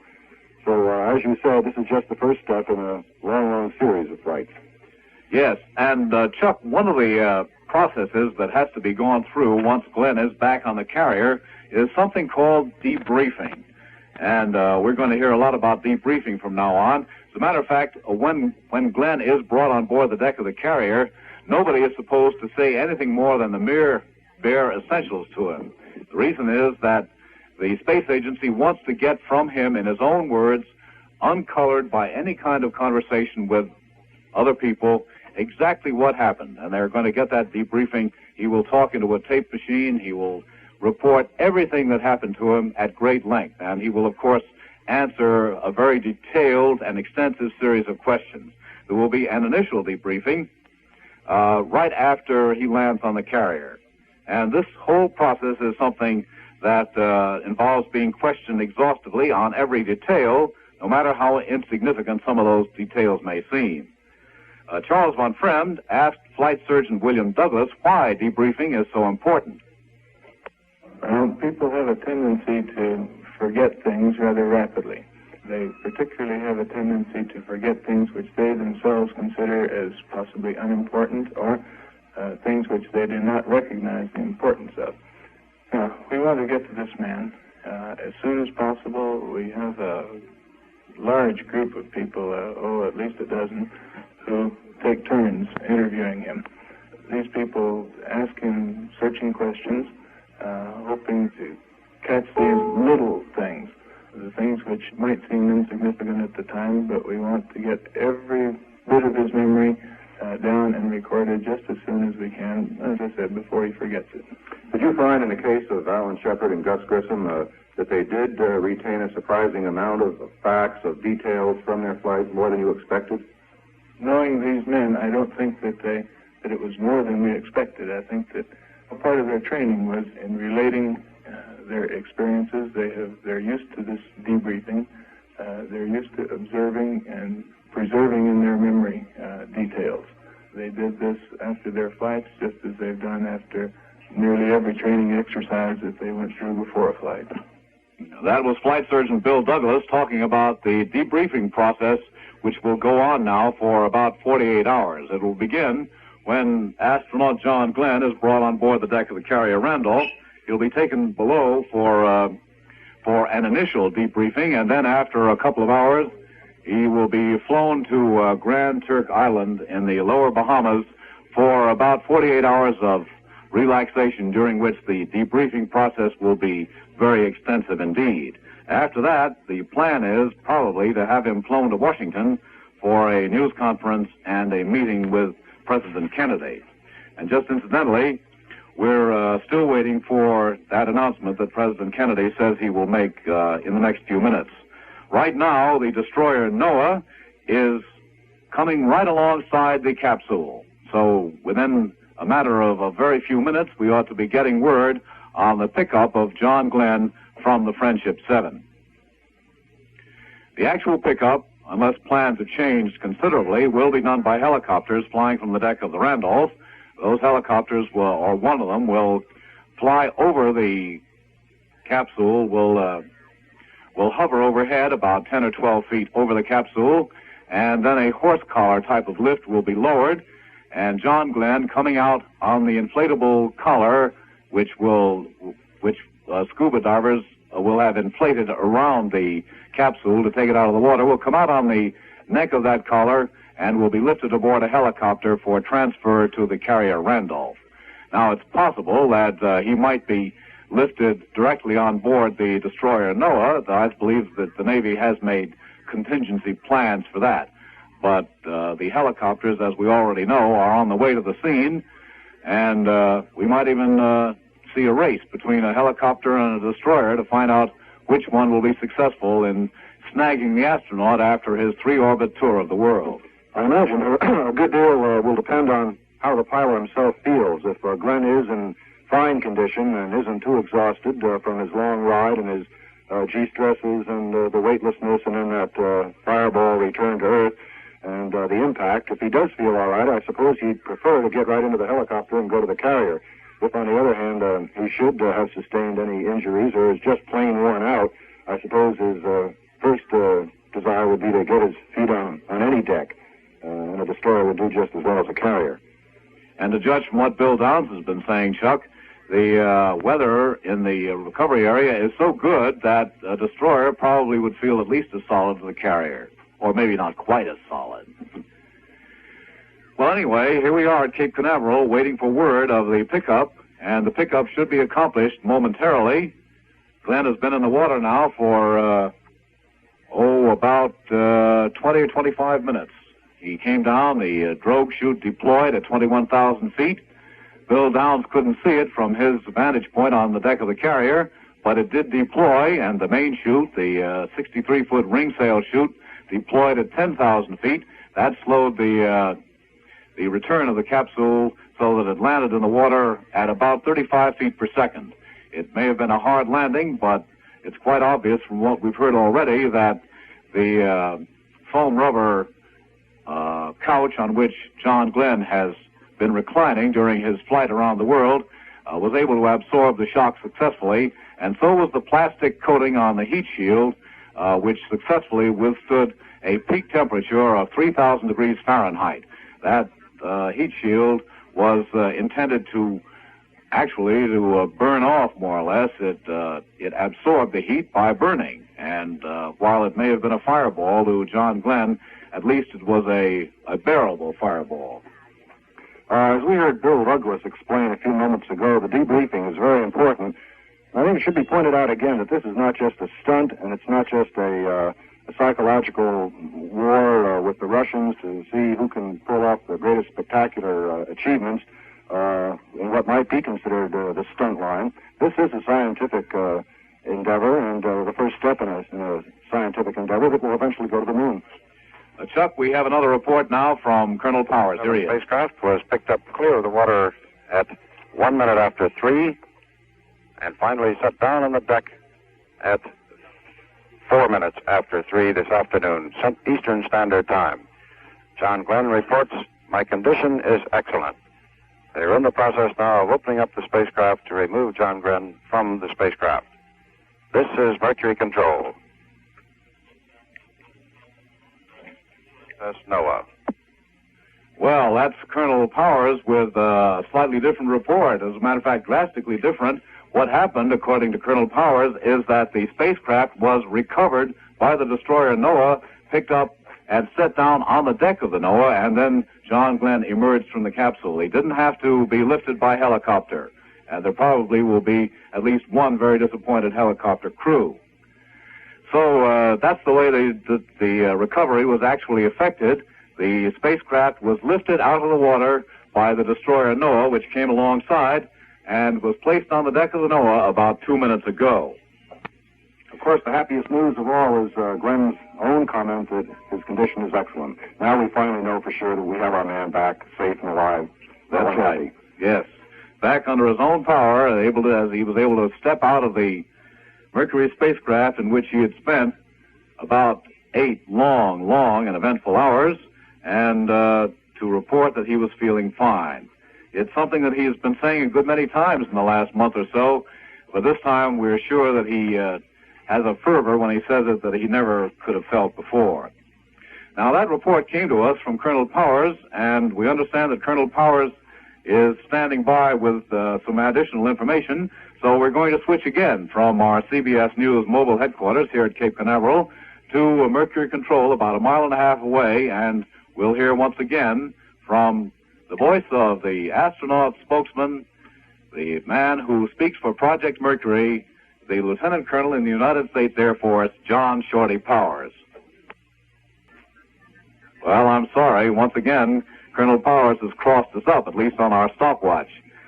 We are waiting for further word, and I'm sure that Colonel Powers will have that word on Colonel Glenn's condition as he stepped out of the Mercury spacecraft. Just to summarize briefly, the flight ended about half an hour ago with the spacecraft coming down in the Atlantic about 50 miles from the carrier Randolph, which is the command ship in the third orbit recovery area. The Randolph is speeding to the scene. It should be there in about, 30 or 35 minutes now. The destroyer Noah, though, made the actual pickup. The destroyer came alongside and lifted the spacecraft on board the deck of the destroyer, the main deck, and Colonel Glenn stepped from the spacecraft. Now we're going to try once again to hear from Colonel Powers. Alice, I have a question I'd like to ask you. Just sitting in here today, my first experience in this kind of a working setup, how in the world do you know when to switch to Colonel Powers? Well, Chuck, it's really very simple. The producer of this special coverage, Dan Bloom, hands me a stopwatch and points to 20 or 25 seconds on it, and he says to me by sign language, which sometimes gets rather vociferous, switch to Colonel Powers, and we're going to switch to him right now. Contact with the USS Noah. The spacecraft Friendship 7 is on the deck. It was set on the deck at 4 minutes after 3 Eastern Standard Time this afternoon. Astronaut John Glenn reports, "My condition is excellent."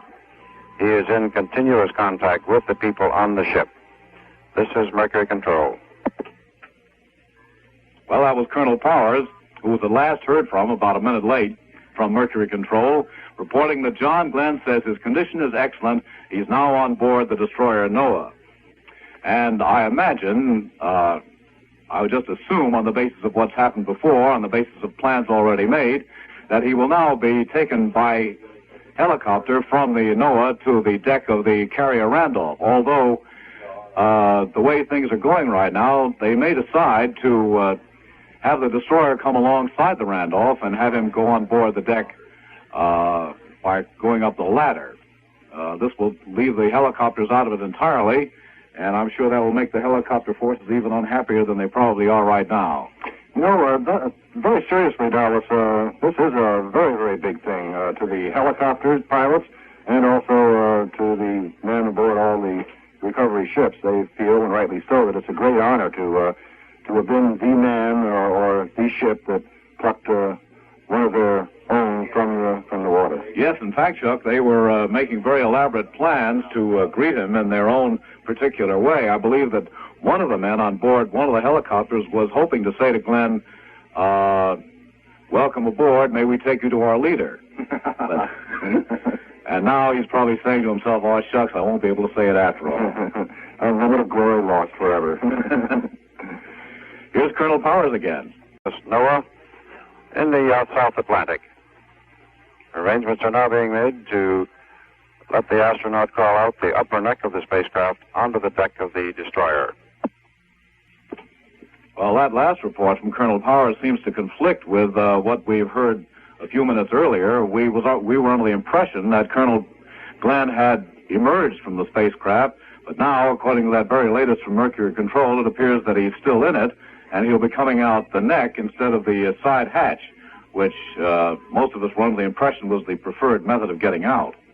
Yes, that caught me completely by surprise, Dallas. Like yourself, I'd assumed that the first announcement by Colonel Powers meant that Glenn was actually out of the capsule and on deck.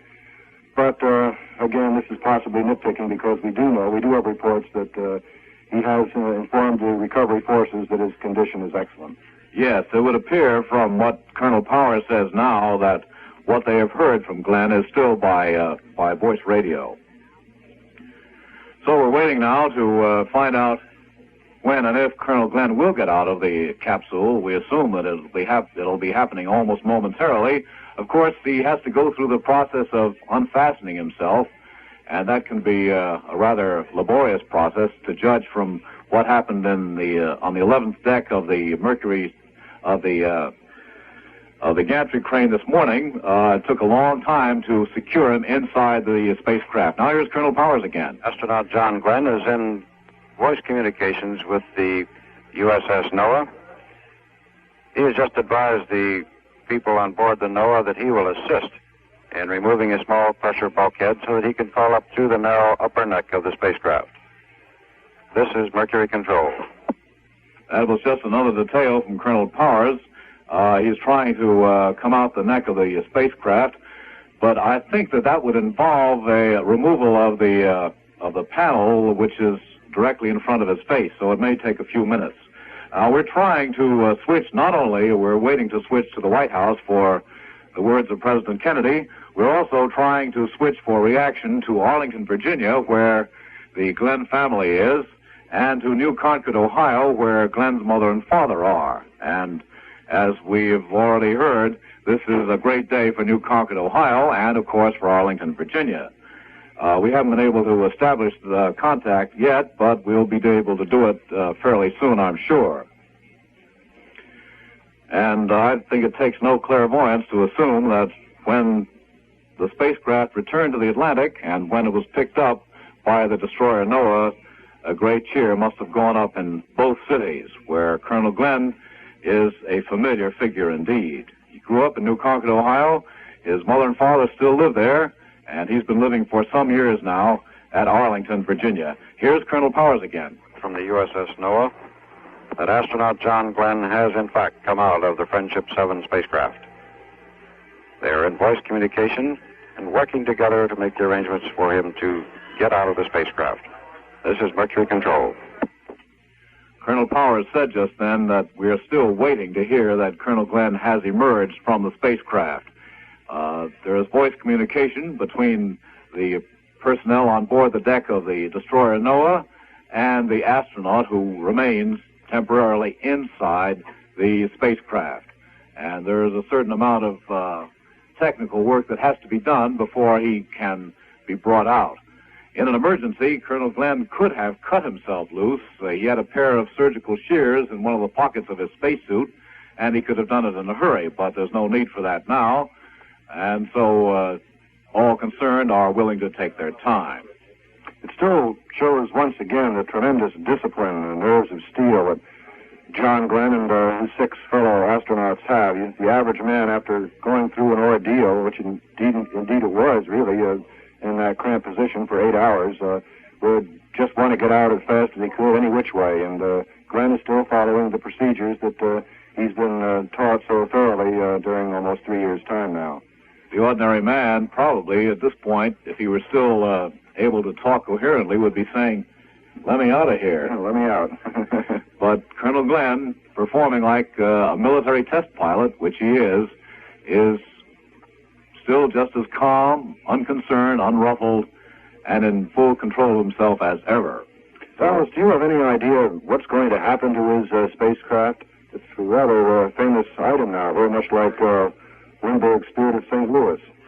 No, I don't. Relegated for the Smithsonian, or whether the Shepard spacecraft was taken to the Smithsonian, and it's quite possible that the same thing will happen to this. But no, we haven't heard any official word yet on what will happen. Now we have established contact with the Glenn home in Arlington, Virginia, so we will switch now to Arlington. Dave Derry reporting.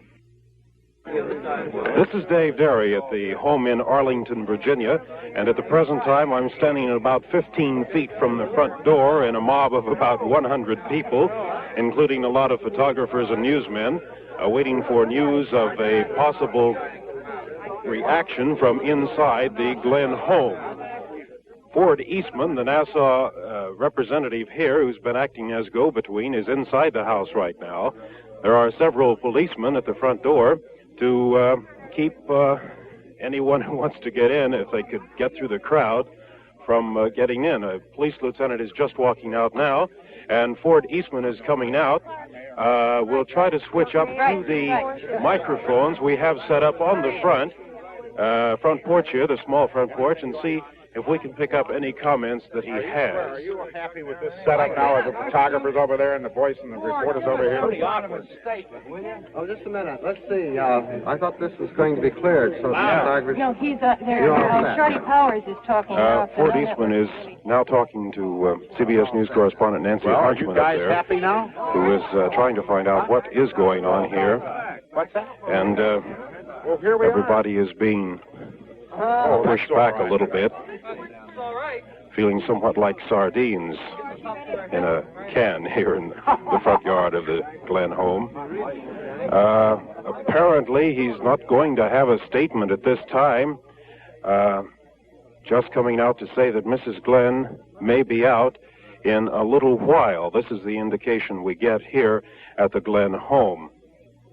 Photographers taking pictures, and it appears now that we are going to have to wait a little while longer before Mrs. Glenn will have a statement.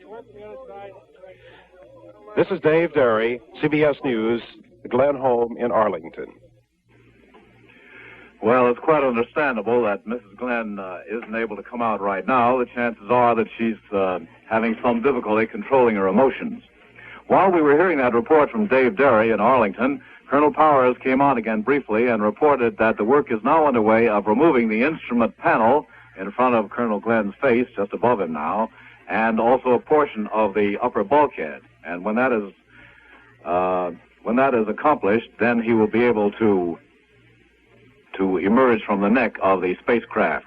And Colonel Glenn is assisting in his own egress from the craft. The removal of the panel is necessary, as we said a while ago, in order to allow him to come out the upper neck of the capsule. Just why he's not coming out the side hatch is not known. Perhaps the hatch itself was a little bit damaged in the process of recovery. In any case, the word from the destroyer Noah is that he is coming out the neck of the spacecraft and should be out shortly. Dallas, I'd like to interrupt. A very distinguished and a very happy gentleman has just walked into our CBS Radio mobile unit here. James McDonald, the man whose company built the spacecraft that carried John Glenn on his 3-orbital trip today. Mr. McDonald, what are your reactions right now? I know you're happy, but what's overmost in your mind? Well, I feel very much that our team of 21,000 people should be deeply grateful for this opportunity to have been a small part in this great American team that has put the first American astronaut into triple orbit around the Earth. I'm very deeply impressed. We're part of a great team which under NASA's leadership, General Dynamics Astronautics provided the Atlas booster that just performed magnificently. The specialists in radio and telemetering supplied that worldwide network that was just so terrific. To be able to talk to Glenn around the world through these various stations and get his comments and give him instructions was a tremendously important part of it. And what I would like to tell my 21,000 teammates in St. Louis when I go to Hangar S to report to them in a moment is to impress on them how we're part of a great team. And in this great team, aside from our company and General Dynamics and about over 4,000 supporting companies, and the Air Force and the Navy, last but not least is this great astronaut, John Glenn. He is terrific. He is just terrific. Mr. McDonald, let me interrupt for just a moment. We have word now that because of difficulties in clearing the way for Colonel Glenn to emerge from the neck of the spacecraft, the personnel on board the destroyer Noah have decided to blow the side hatch so that he will be able to come out that way. That is routine procedure. That is the way it's designed. It's just like the escape mechanism from our supersonic jet fighters, in which the big canopy above them, for purposes of egress, can be blown off in the same way this hatch can be blown off. Perfectly easy, perfectly routine. Well, Mr. McDonald, what would have been the preferred method? We were under the impression that he would come out the side hatch anyway. Now it appears that he's coming out the side hatch, but originally he was coming out the neck. Well, the capsule is designed so that the astronaut can get out in either way, and heretofore the astronauts have, without exception, preferred to come out the side. But they can come out the neck if they desire to. Mr. McDonald, I certainly don't mean to mar your great day, but could you tell us now, do you have any idea what might have caused that slight attitude systems problem? The cause for that could have been any number of things, and I would like to approach it in a slightly different way. It proves the great desirability of having the intelligent astronaut in the machine instead of doing everything automatically. And it proves that in space that there's a real place for the intelligent human being. Well, thank you very much, Mr. McDonald. Oh, excuse me. Go ahead. Thank you very much, Mr. McDonald. We now have a report from Colonel Powers that Colonel Glenn has emerged from the spacecraft, and he's on the deck of the destroyer Noah, and he's reported hale and hearty.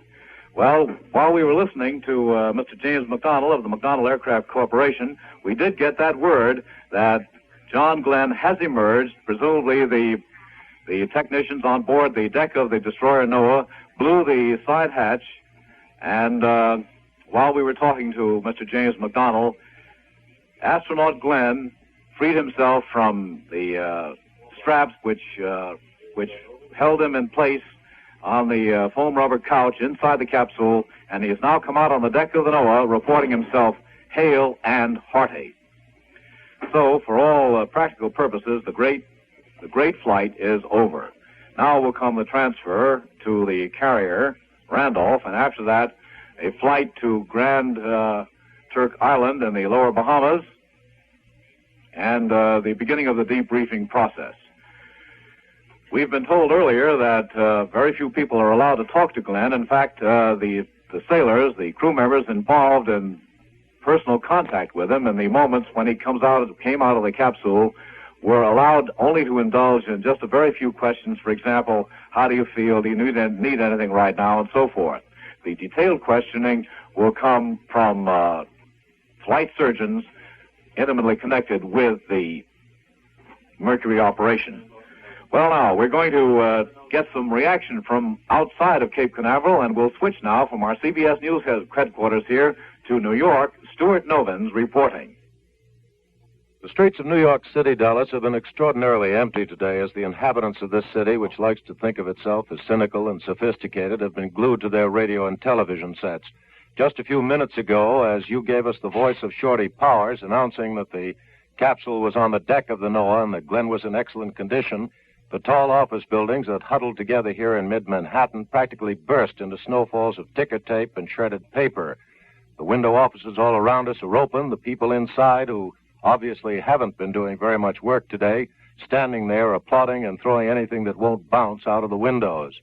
Thousands of people have been standing in Grand Central Station, where CBS News has been presenting the minute-by-minute report of the launch, and there has been generally great applauding and cheering. Now back to Dallas Townsend. Well, Chuck, that's rather well stew. I think we're getting a little punch drunk down here. But that indeed, Stu, is the situation here. And now we're going to switch again from Cape Canaveral, and for the remarks of President Kennedy, we take you to the White House.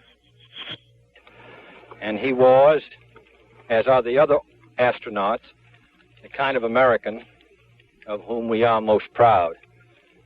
Some years ago, as a Marine pilot, he raced the sun across this country and lost. And today, he won. I also want to say a word for all those who participated with Colonel Glenn at Canaveral. They faced many disappointments and delays. The burdens upon them were great, but they kept their heads and they made a judgment, and I think their judgment's been vindicated. We have a long way to go in the space race. We started late, but this is the new ocean, and I believe the United States must sail on it and be in a position second to none. Some months ago, I said that I hoped that every American would serve his country. Today, Colonel Glenn served his, and we all express our thanks to him. This is a new ocean. The United States must sail on it. President Kennedy, speaking from the White House just now, in praise and congratulation to Colonel Glenn. And you may have noted that he also praised the judgment of the men in charge of the Mercury manned spaceflight program. It's a judgment which has been subject to considerable criticism in the past few months, but today, said President Kennedy, that judgment has been vindicated. And he also said, this is the new ocean. The United States started from behind, but this is the new ocean, and we must sail upon it. This is Dallas Townsend. We'll be back with our coverage of America's first orbital flight from Cape Canaveral in just a minute. This is the CBS Radio Network.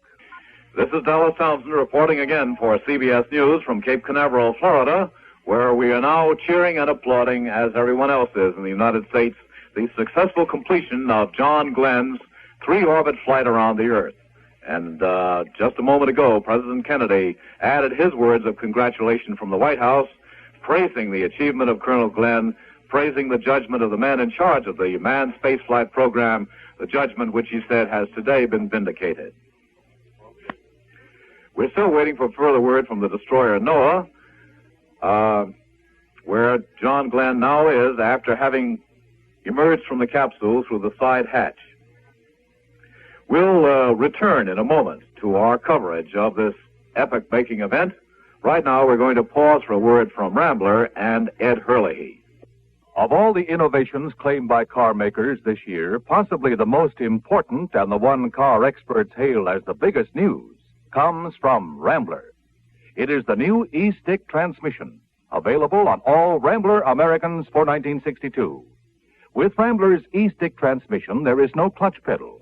You get what many car buyers have been requesting for years, most of the convenience of full automatic transmission for about 1/3 the usual cost, and with stick shift economy.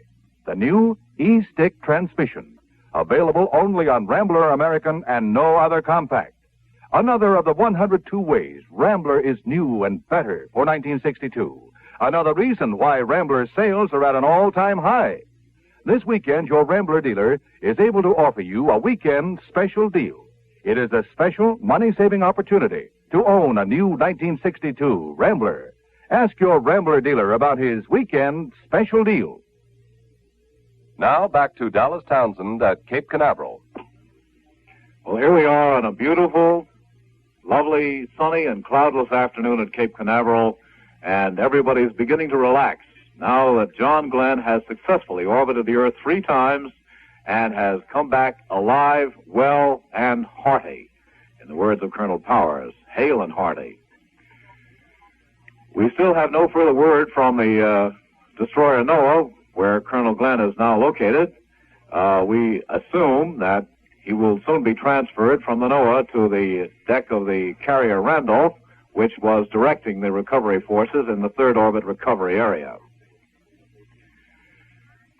We've heard now from President Kennedy at the White House, praising Colonel Glenn, congratulating him on his achievement.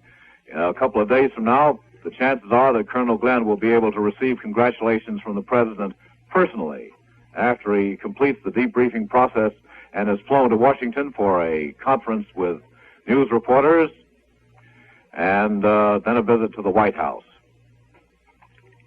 And it's safe to say that the entire nation joins President Kennedy in adding its own congratulations to the achievement of Colonel Glenn, because it has been a great one and has been accomplished after what seemed like an agonizing series of delays. Of course, those delays were magnified, probably out of proportion, by the fact that every delay was announced publicly, that every postponement attracted nationwide attention. And there was a perfectly normal, understandable human reaction, a feeling of frustration and impatience that first one thing and then another prevented the launching from taking place. Today it did. After 10 postponements, it finally went. It finally began at 9:47 a.m. Eastern Standard Time. The flight went almost exactly as programmed. Colonel Glenn flew, from a point of view of Earth mileage, well over 75,000 miles. He splashed down in the Atlantic. He's been recovered by the destroyer Noah, and the flight is over. So we can all relax. We can all feel happy that at long last, this country has sent a man into orbit and has sent him around the world 3 times, brought him back safely. Still no word from the destroyer Noah. Just a brief recapitulation. Colonel Glenn was launched aboard the Mercury spacecraft Friendship 7, a name which he himself gave to it. He was launched aboard an Atlas booster. The booster put him into orbit in the vicinity of Bermuda at an altitude of 100 miles. He hit the window in the sky, which the space people often talk about. He hit it exactly. He went into orbit at a perigee, a low point of 100 miles, traveling at 17,545 miles an hour. He reached a high point, an apogee of 160 miles. He traveled eastward around the world, crossing the Atlantic Ocean, passing in the vicinity of Bermuda, the Canary Islands, the Cape Verde Islands, then across the continent of Africa, out over the Indian Ocean in the vicinity of Zanzibar, which is located just off the east coast of Africa, out over the Indian Ocean where he passed by an Indian Ocean tracking ship. And at that point, the only experiment, as far as we know, that was expected did not take place. The flares which the space agency had hoped would be fired in the expectation that Colonel Glenn would see them, those flares were not fired because the weather conditions over the Indian Ocean were not favorable. And then on he went over Australia, over the Pacific, and back to the United States. And now we're going to switch from our CBS News headquarters to Hangar S on Cape Canaveral to dig bait for a cake ceremony. Here on the parking lot outside Hangar S, the astronauts' hangar, another Mercury capsule is displayed inside a roped-off area. This capsule, however, won't fly. It's made out of some 125 standard sheets of cake. It weighs about 900 pounds, but it looks just exactly like a Mercury astronaut capsule. It's the same size and the same shape. It even has the same lettering on the side. In this cake, there are some 300 pounds of sugar, 190 pounds of butter, 250 pounds of flour, and some 1,200 eggs, plus 100 quarts of milk, mixed fruit, powdered sugar, margarine, egg whites, and different kinds of flavoring. I would guess that there are now a couple hundred of the people who helped put John Glenn into orbit now gathered around waiting for the first piece of cake to be cut and for the celebration party to get started. This is Richard Bate at the Hangar S position, Cape Canaveral. Well, it's taken those people who made that cake a long time to bring it out in the open, ready for delivery to Colonel Glenn. It's been in cold storage, or at least in a refrigerator, back at one of the motels on the Cape for about 4 weeks now. And finally, at last, they're going to be able to say that they baked the cake and John Glenn was here to cut it. Well, now, let's switch again from CBS News headquarters at Cape Canaveral back to Washington for reaction on Capitol Hill. So we'll switch to the Capitol. Wells Church reporting. Well, Dallas, here at the old Supreme Court chamber, I guess the scene was almost an exact duplicate of the many that you've described this afternoon. People listened, and then when the moment came that John Glenn was down safely, there was an uproar, a cheer. This state old room really rocked for a few minutes with those cheers. Members of Congress, like everybody else, delighted. There was a good deal of nervousness here, as witnessed the fact that I think they consumed, I'm told, some 75 gallons of coffee during this stretch of time. That's a lot of coffee, even for members of Congress. It's now quiet here as it is down there. So, this is CBS News, the United States Capitol. Thank you very much, Ted Church, for that report from Washington. Yes, it is quiet here. At the moment, things are quieting down. An air of relaxation has set in, an air, I would say, also of almost unconquerable relief. Now that the great flight is at last going into the history books.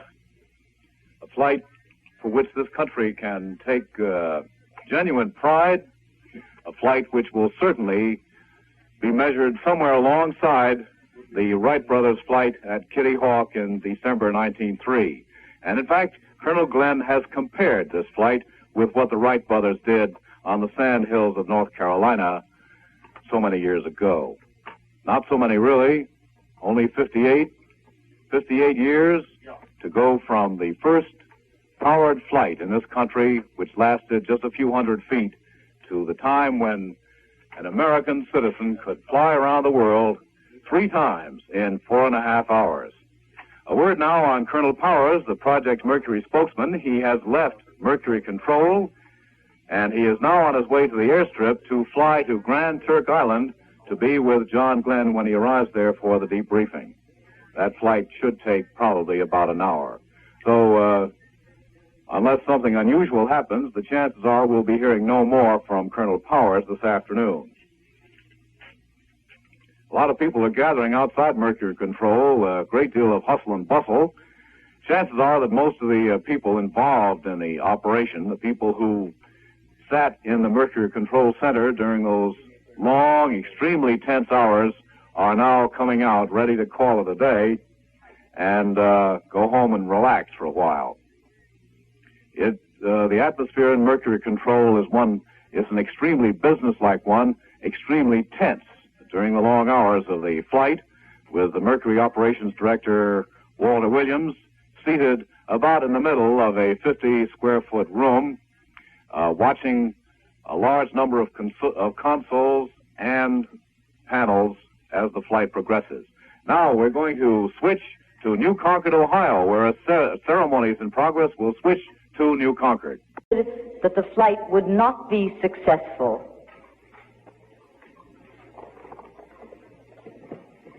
That's a hard question to answer, part of it. Feelings are something that you just cannot put into words.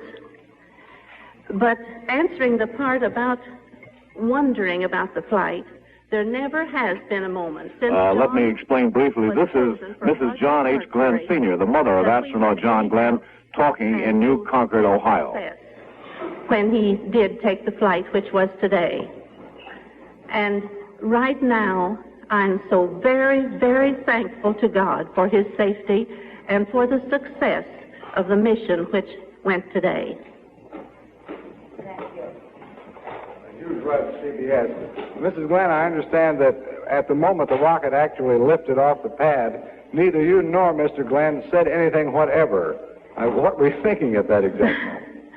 Well, I think the most tense moment would be just after the launch and before the word came that an orbit had been attained, because that is a time of suspense. I know there are a lot of split-second things which must take place just in the right order.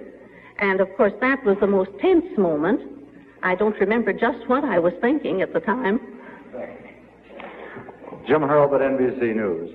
Mr. and Mrs. John Glenn, the name of your son has been in the prayers of a great many people for a long time, and the whole free world has been impressed with his frequent expressions of religious faith.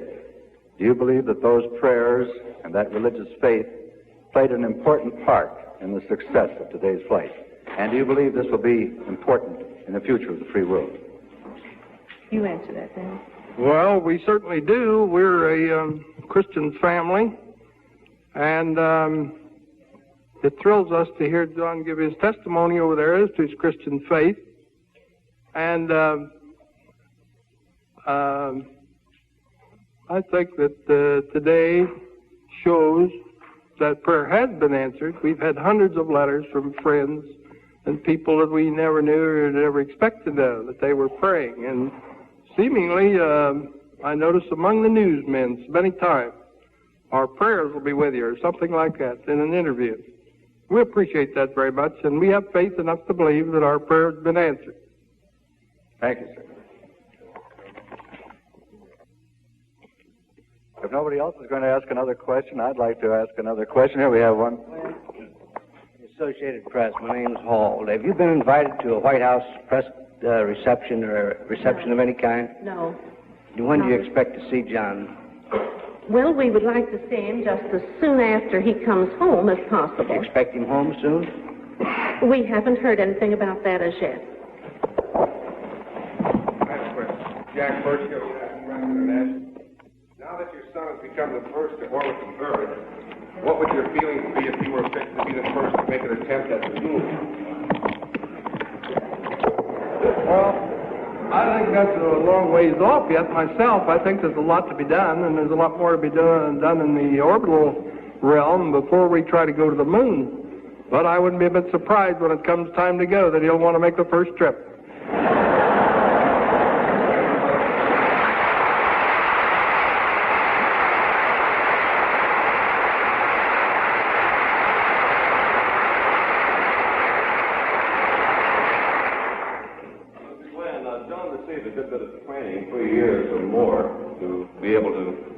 Stand up under all this. You and Mrs. Glenn received none of this training. How have you managed to stand up under the barrage of attention, camera crews and reporters that have been living almost with you for the past 5 weeks or so?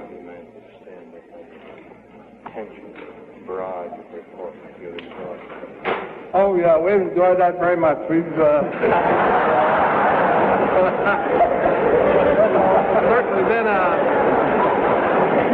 certainly been a wonderful bunch of people, and the first few times that we met the press, I think the first time we went to the door and there was 5 men standing there, and they started to introduce themselves, you know. Well, I can't remember one name, let alone a dozen. And I said, well, come on in. As far as I'm concerned, you're all Joneses. Will you miss all that excitement today? Pardon me? Will you miss all that excitement? Will you miss all excitement? Will you miss excitement? Oh, I expect we will, yes. We've enjoyed every minute of it. We've spent about 5 weeks every day, maybe 4 or 5 different people each day. And there's one very humorous thing happened. I think the first bunch was there when we were very much excited and had never been in front of the camera before. And I started to make voice recording, pictures. And all once a guy ran out and he says, cut! Well, I thought I'd broke the machine or something, you know. Pretty bad way. So the man that had the sound effect out in the kitchen, he said, there's a noise in there. I'm getting a noise. Well, one of the guys looked over at me and said I was playing at that mic cord. Said I had my fingers on the mic cord and I was playing with it. So they started to make another recording, and I just thought it'd be a good joke, so I took my finger and I just scratched about 3 times on the mic, and he says, there's that noise again.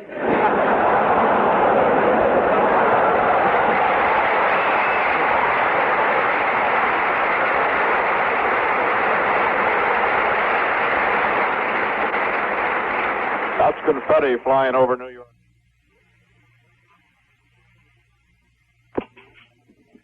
Well, you've been listening to a news conference at New Concord, Ohio, with Mr. and Mrs. John Herschel Glenn, Sr., the mother and father of astronaut John Herschel Glenn, Jr.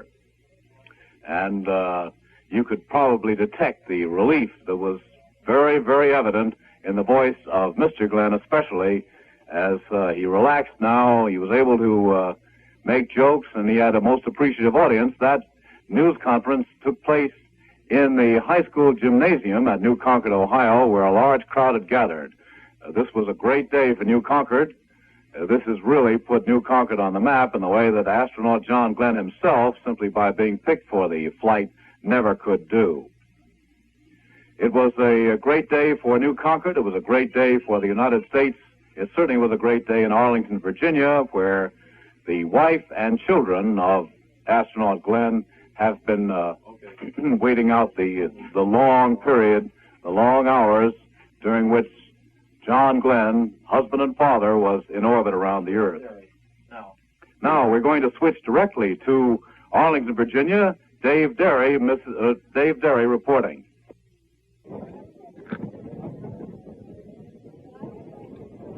This is Dave Derry reporting from Arlington, Virginia, where a NASA representative said just a moment ago it would be at least 1 or 2 more minutes before Mrs. Glenn would come outside. Inside the house at this time are Mrs. Glenn's parents, Dr. and Mrs. H.W. Castor of New Concord, Ohio, family friend and pastor, the Reverend Frank Irwin of the Little Falls United Presbyterian Church, along with Colonel Miller and Mrs. Miller, the neighbors next door, and, of course, the astronaut's wife, Anne, and their 16-year-old son, David, and 14-year-old daughter, Lynn. We're standing on the front yard, just about 12, perhaps 15 feet from the front door, and we're surrounded here by many newsmen, photographers, and several sightseers, people who have driven by in automobiles have gotten out, and it looks like now Mrs. Glenn is coming out the front door. Ford Eastman, the NASA representative, who has been acting as our go-between between the press and the Glenn family, yes, here is Mrs. Glenn. Mrs. Glenn is walking outside. She's now in front of the microphone, and there's Lynn, 14-year-old Lynn, 16-year-old David, and I can see inside the door a man who apparently is, I believe it's Mrs. Glenn's father. CBS News correspondent Nancy Honchman is standing up right next to Mrs. Glenn at this time, and in a moment when Mrs. Glenn begins to speak, we'll switch up there and we'll hear Mrs. Glenn. People are now running up, and the area is becoming quite crowded. Everybody is smiling up there, in particular Mrs. Glenn, a very pretty, slim woman with black hair, sparkling dark eyes, a great big broad smile on her face right now. And Lynn has now moved in between Nancy Honchman and Mrs. Glenn. And photographers are pressing up, getting pictures now before the interview by the reporters begins, and any comments by Mrs. Glenn. David is standing next to his mother, and he also has a big grin on his mouth. Looks mighty happy, although they do look a little tired. Now, here is Mrs. Glenn. Quiet! There are several things that we would like to say, but I would want everyone to know that this is the most wonderful day for my family, and we're so proud of their father, of the Mercury team, of everyone that's made this such a successful day. Louder. Thank you. Mrs. Glenn. Do you have any plans to see your husband in the going south, perhaps, or will you wait until he comes back here? Well, for the way we feel now, I think we'll wait until they bring him back or wherever they say we can go see him. Mrs. Glenn, have you had any chance to talk to him, or do you have any plans to talk to him? There are no plans now. Mrs. Glenn, your husband said his condition was excellent. How is yours? I'm happy. I feel wonderful. How about you, Lynn? Same. And David Glenn? I feel just the same. What do you, David, you tracked this all the way through. Were you in contact, and did you have your dad located all the time? Well, we had a chart and a stopwatch, and that's what we used. All right. And just looked at the stopwatch and looked at the track being the time. I'll mark that along the track the capsule was going to follow. So we just followed it along like that. And we had 2 gliders, too. Well, Lynn, according to your calculations, did your father stay on course? As far as we know, he did, and as far as it turned out, he did, too. Mrs. Glenn, were you worried very much during the course of the flight? Well, I think that I probably was some, yes. But then when you there's that faith that sort of makes things look like it's going to be fine. And it did. Mrs. Glenn, you say you had faith and you all prayed immediately after the recovery to demonstrate your belief in God's hand in this flight. Can you tell us anything about how you felt about that from the beginning? Well, my faith now is the same that it's always been, and I don't believe there would be anything more that I would like to say now. No. Lynn, I understand you were too excited to sit still today? I'm always too excited to sit still. What are your plans for tonight? None in particular, except I've got to catch up on homework. Mrs. Glenn, do you plan to have any kind of a neighborhood celebration here this evening? Yes, we do. There will be the Millers and the Browns next door, and my mother and my father. Will it be at your house? Well, I'm not sure yet. I'm not sure. Mrs. Glenn, is there any indication when you'll see your husband? No. Mrs. Glenn. Oh, I think I would say the last 15 seconds would be I would say. Before liftoff, or? Yes. Okay. Mrs. Glenn, Walter Cronkite is down here at the other end. I wonder if you could say a word to him. You can hear him through this little earphone piece. Hi, Walter. How are you? She never.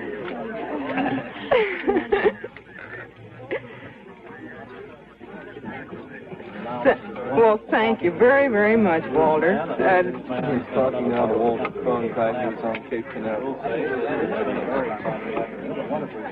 Well, thank you. Mrs. Glenn, And now what was here your best also moment? You've been asked Lynn about Glenn. your worst moment. Walter, would you like to... I think my best moment was 5 minutes and 15 seconds after when we...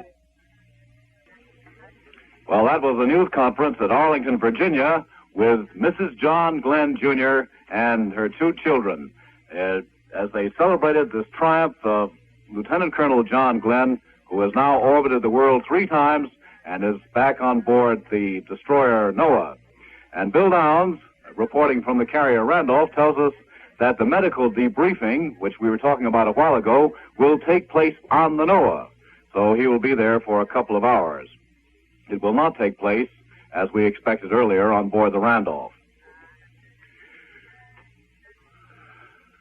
Well, as we said a minute ago, Colonel Powers, the Project Mercury spokesman, has left Cape Canaveral. He's now on his way to Grand Turk Island to take part in the extensive debriefing when Colonel Glenn arrives there later today.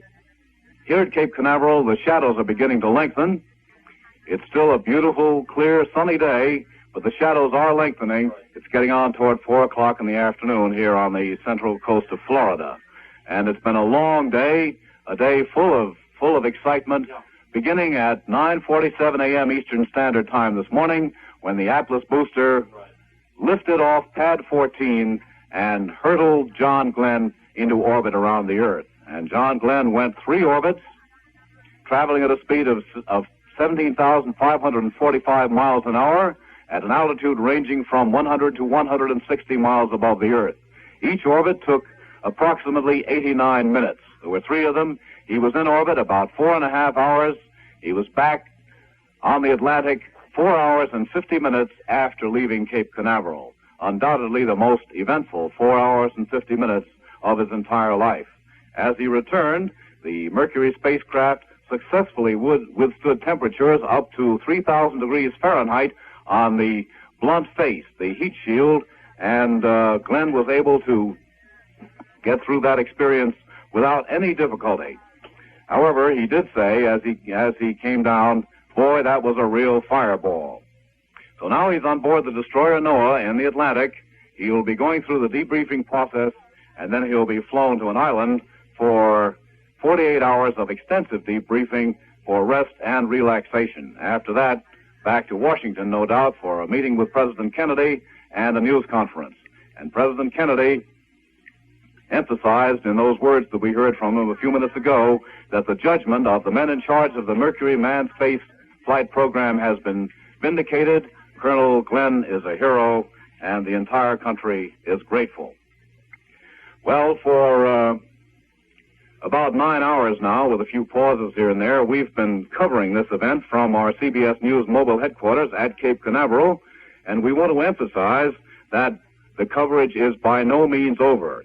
About half an hour from now, the National Space Agency will hold a news conference here at the Cape, and we will be covering that.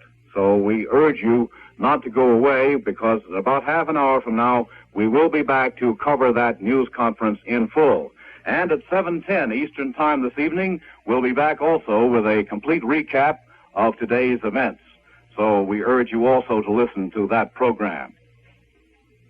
This has been CBS News at Cape Canaveral, where today we saw the start and heard the finish of this country's first manned orbital flight. Lieutenant Colonel John Glenn, United States Marine Corps, went 3 times around the world and has come back safely. CBS News will continue, as we say, in about half an hour from now with that NASA News Conference, and later this evening with a special recap at 7:10 Eastern Time. This is Dallas Townsend at Cape Canaveral. Man in Orbit, another important moment in history, brought to you by Rambler and your Rambler dealer, who invites you to take advantage of his weekend special deal on a new Rambler. This is the CBS Radio Network. He made it, and a happy nation rejoices in the accomplishment. The Senate and a rebuff for the administration, the President and the government workers' pay, and a communist setback in the United Nations. This is Prescott Robinson in New York, sitting in for Douglas Edwards, reporting for the CBS Radio Network. Humanity today was as nearly united as humanity ever can be, as communists, Republicans, Democrats, pious and impious men kept eyes on the screen, ears to the speaker, and prayed, whether they willed it or not, that astronaut John Glenn would get successfully off the Earth and, once up there, would come successfully down again. That he did both these things, the world now knows. For the latest word on the miraculously fortunate feat, here is CBS News correspondent Charles Van Fremd, direct from Cape Canaveral. What is there to say after a day without precedence in America's space achievements? Only that it was sensational, dramatic, with a happy ending. And though it was a very long time coming, it was very worth the wait. John Glenn is now on the destroyer Noah, out in the Atlantic Ocean after a 4-hour and 50-minute rocket ride that carried him 3 times around the world. From his destroyer position, he will be moved to Grand Turk Island in the Bahamas, and there he will spend the next 48 hours relaxing and also going through what the space agency calls a debriefing, in which he will tell doctors, psychologists, people assigned to the Project Mercury program, just everything that he can think of that he experienced during his 4-hour and 50-minute ride. Also, of course, he will get a good deal of rest and relaxation. After that, it's assumed that Glenn will fly to Washington, where he'll receive a hero's welcome, just as did the first American man in space, Alan Shepard. That would include a meeting at the White House with the president and probably a news conference. Scientists, of course, will start evaluating all the data they got from miles and miles of telemetry right away. And as Walter Williams, the project officer for Project Mercury, has said before, this flight was just the end of the beginning. It was the first American orbital flight, but by no means the last. The next one on the schedule should come about 60 days from now, when astronaut Deke Slayton will try and match Glenn's historic ride. Sitting right here now in the CBS mobile unit and looking out across the way towards Pad 14, it's rather hard to believe that it was just at 9:47 this morning that Glenn made his ride. In the intervening hours, we've been bombarded with all sorts of material from Project Mercury spokesman John Shorty Powers, and there'll be a news conference to follow in just about 30 minutes' time. CBS News will carry that news conference from the Cape in about 30 minutes' time. That's the story for now, though. This is CBS News, Cape Canaveral. In other news today, tradition-minded United States senators don't like to be pushed, and today a hurry-up procedure to force a showdown on President Kennedy's plan for a Department of Urban Affairs didn't sit too well. By a surprising margin of 15 votes, the Senate rejected a motion to force an early vote to create the Department of Urban Affairs. Had it been approved, it would have made certain that both houses of Congress went on record for or against the president's plan. President Kennedy today asked the Congress for a pay increase for more than 1.5 million white-collar government workers to bring their salaries into line with private industries. The amount of money involved, $1 billion over the next 3 years. The president proposed reform of the federal pay system to provide for wage hikes ranging from 3.7% for clerical workers to 35% for top bracket employees. The president said enactment of the reform plan was fundamental to the maintenance of a standard of excellence in the federal service. Elsewhere on Capitol Hill, Senator Kenneth Keating asked a Senate committee to expand its inquiry into rights of servicemen to include the question of segregation in the armed forces. He said that while the Pentagon insists that integration has been effected, Negroes were still being forced to use segregated facilities at certain southern bases. A rebuff for Cuba and the Communist bloc today in the United Nations as the General Assembly rejected a last-ditch move to get UN action on Fidel Castro's charges of U.S. intervention. The vote came on a mild resolution introduced by Mongolia, which simply called for friendly relations among countries recognizing the right of self-determination. The U.S. delegate Francis Plimpton called it a trick and declared it would give undue dignity to the Cuban charges, which he called crude, defamatory, and false. Ambassador Adlai Stevenson missed the debate. A spokesman said he is confined to bed with influenza. Defense Secretary Robert McNamara returned to Washington today from his conference with the Pacific Command at Hawaii. McNamara said that U.S. military aid to South Vietnam is becoming more and more effective in the fight against communist guerrillas there, that he was delighted with the progress he noted since his last trip to Hawaii in January. He told newsmen that our training aids and our logistical assistance are becoming more and more effective. He reiterated President Kennedy's recent assurances that no U.S. troops are being put into combat in Vietnam. He did say, however, that technicians and advisors serving with the South Vietnam Army are under instruction to return fire for self-protection if fired upon. There have been recent reports of new weapons being used by the North Vietnamese communists against American planes and helicopters doing transport duty, but McNamara said these appear to be only rifles and small arms. Britain today said that unless NATO helps her correct her balance of payments deficit, she will be forced to reduce the number of British troops stationed on mainland Europe. In her annual white paper on defense, Britain said today that she will fulfill her obligations to NATO, but the proportion of her forces outside the Commonwealth depends on what NATO does to curb the outflow of British currency. And Britain's aviation ministry announced today that Britain, the United States, and West Germany will share equally all future costs of Britain's B-1127, a vertical takeoff fighter plane. The ministry said the three-power agreement is the first of its kind. The plane, designed in 1957, has been built in 2 research models, both of which have been flown, and 4 other experimental models now under construction. Pope John the 23rd today opened a preparatory session for this year's Ecumenical Council and began the meeting by welcoming Poland's Stefan Cardinal Wyszynski, who got special permission to come to Rome at this time. The Pope made no mention of the church-state struggle in Poland, now under a communist regime. In Hamburg, search teams are still looking for victims of last weekend's storm, with the threat of typhus and cholera spurring them on. Over 200 bodies have been recovered so far, and officials say there may be almost as many more in the wreckage the storm left behind. Hamburg's 2 million residents have been warned to boil all their drinking water and not to eat meats and other perishables left in shops when the floodwaters rose. In labor news today, a federal grand jury at Kansas City, Missouri, has indicted 6 Teamster Union officials for alleged embezzlement of union funds. And the United Auto Workers today postponed its scheduled strike at 5 Allis-Chalmers manufacturing plants across the nation. The union said that production will be continued at the plants on a day-to-day basis. And that's the story on labor.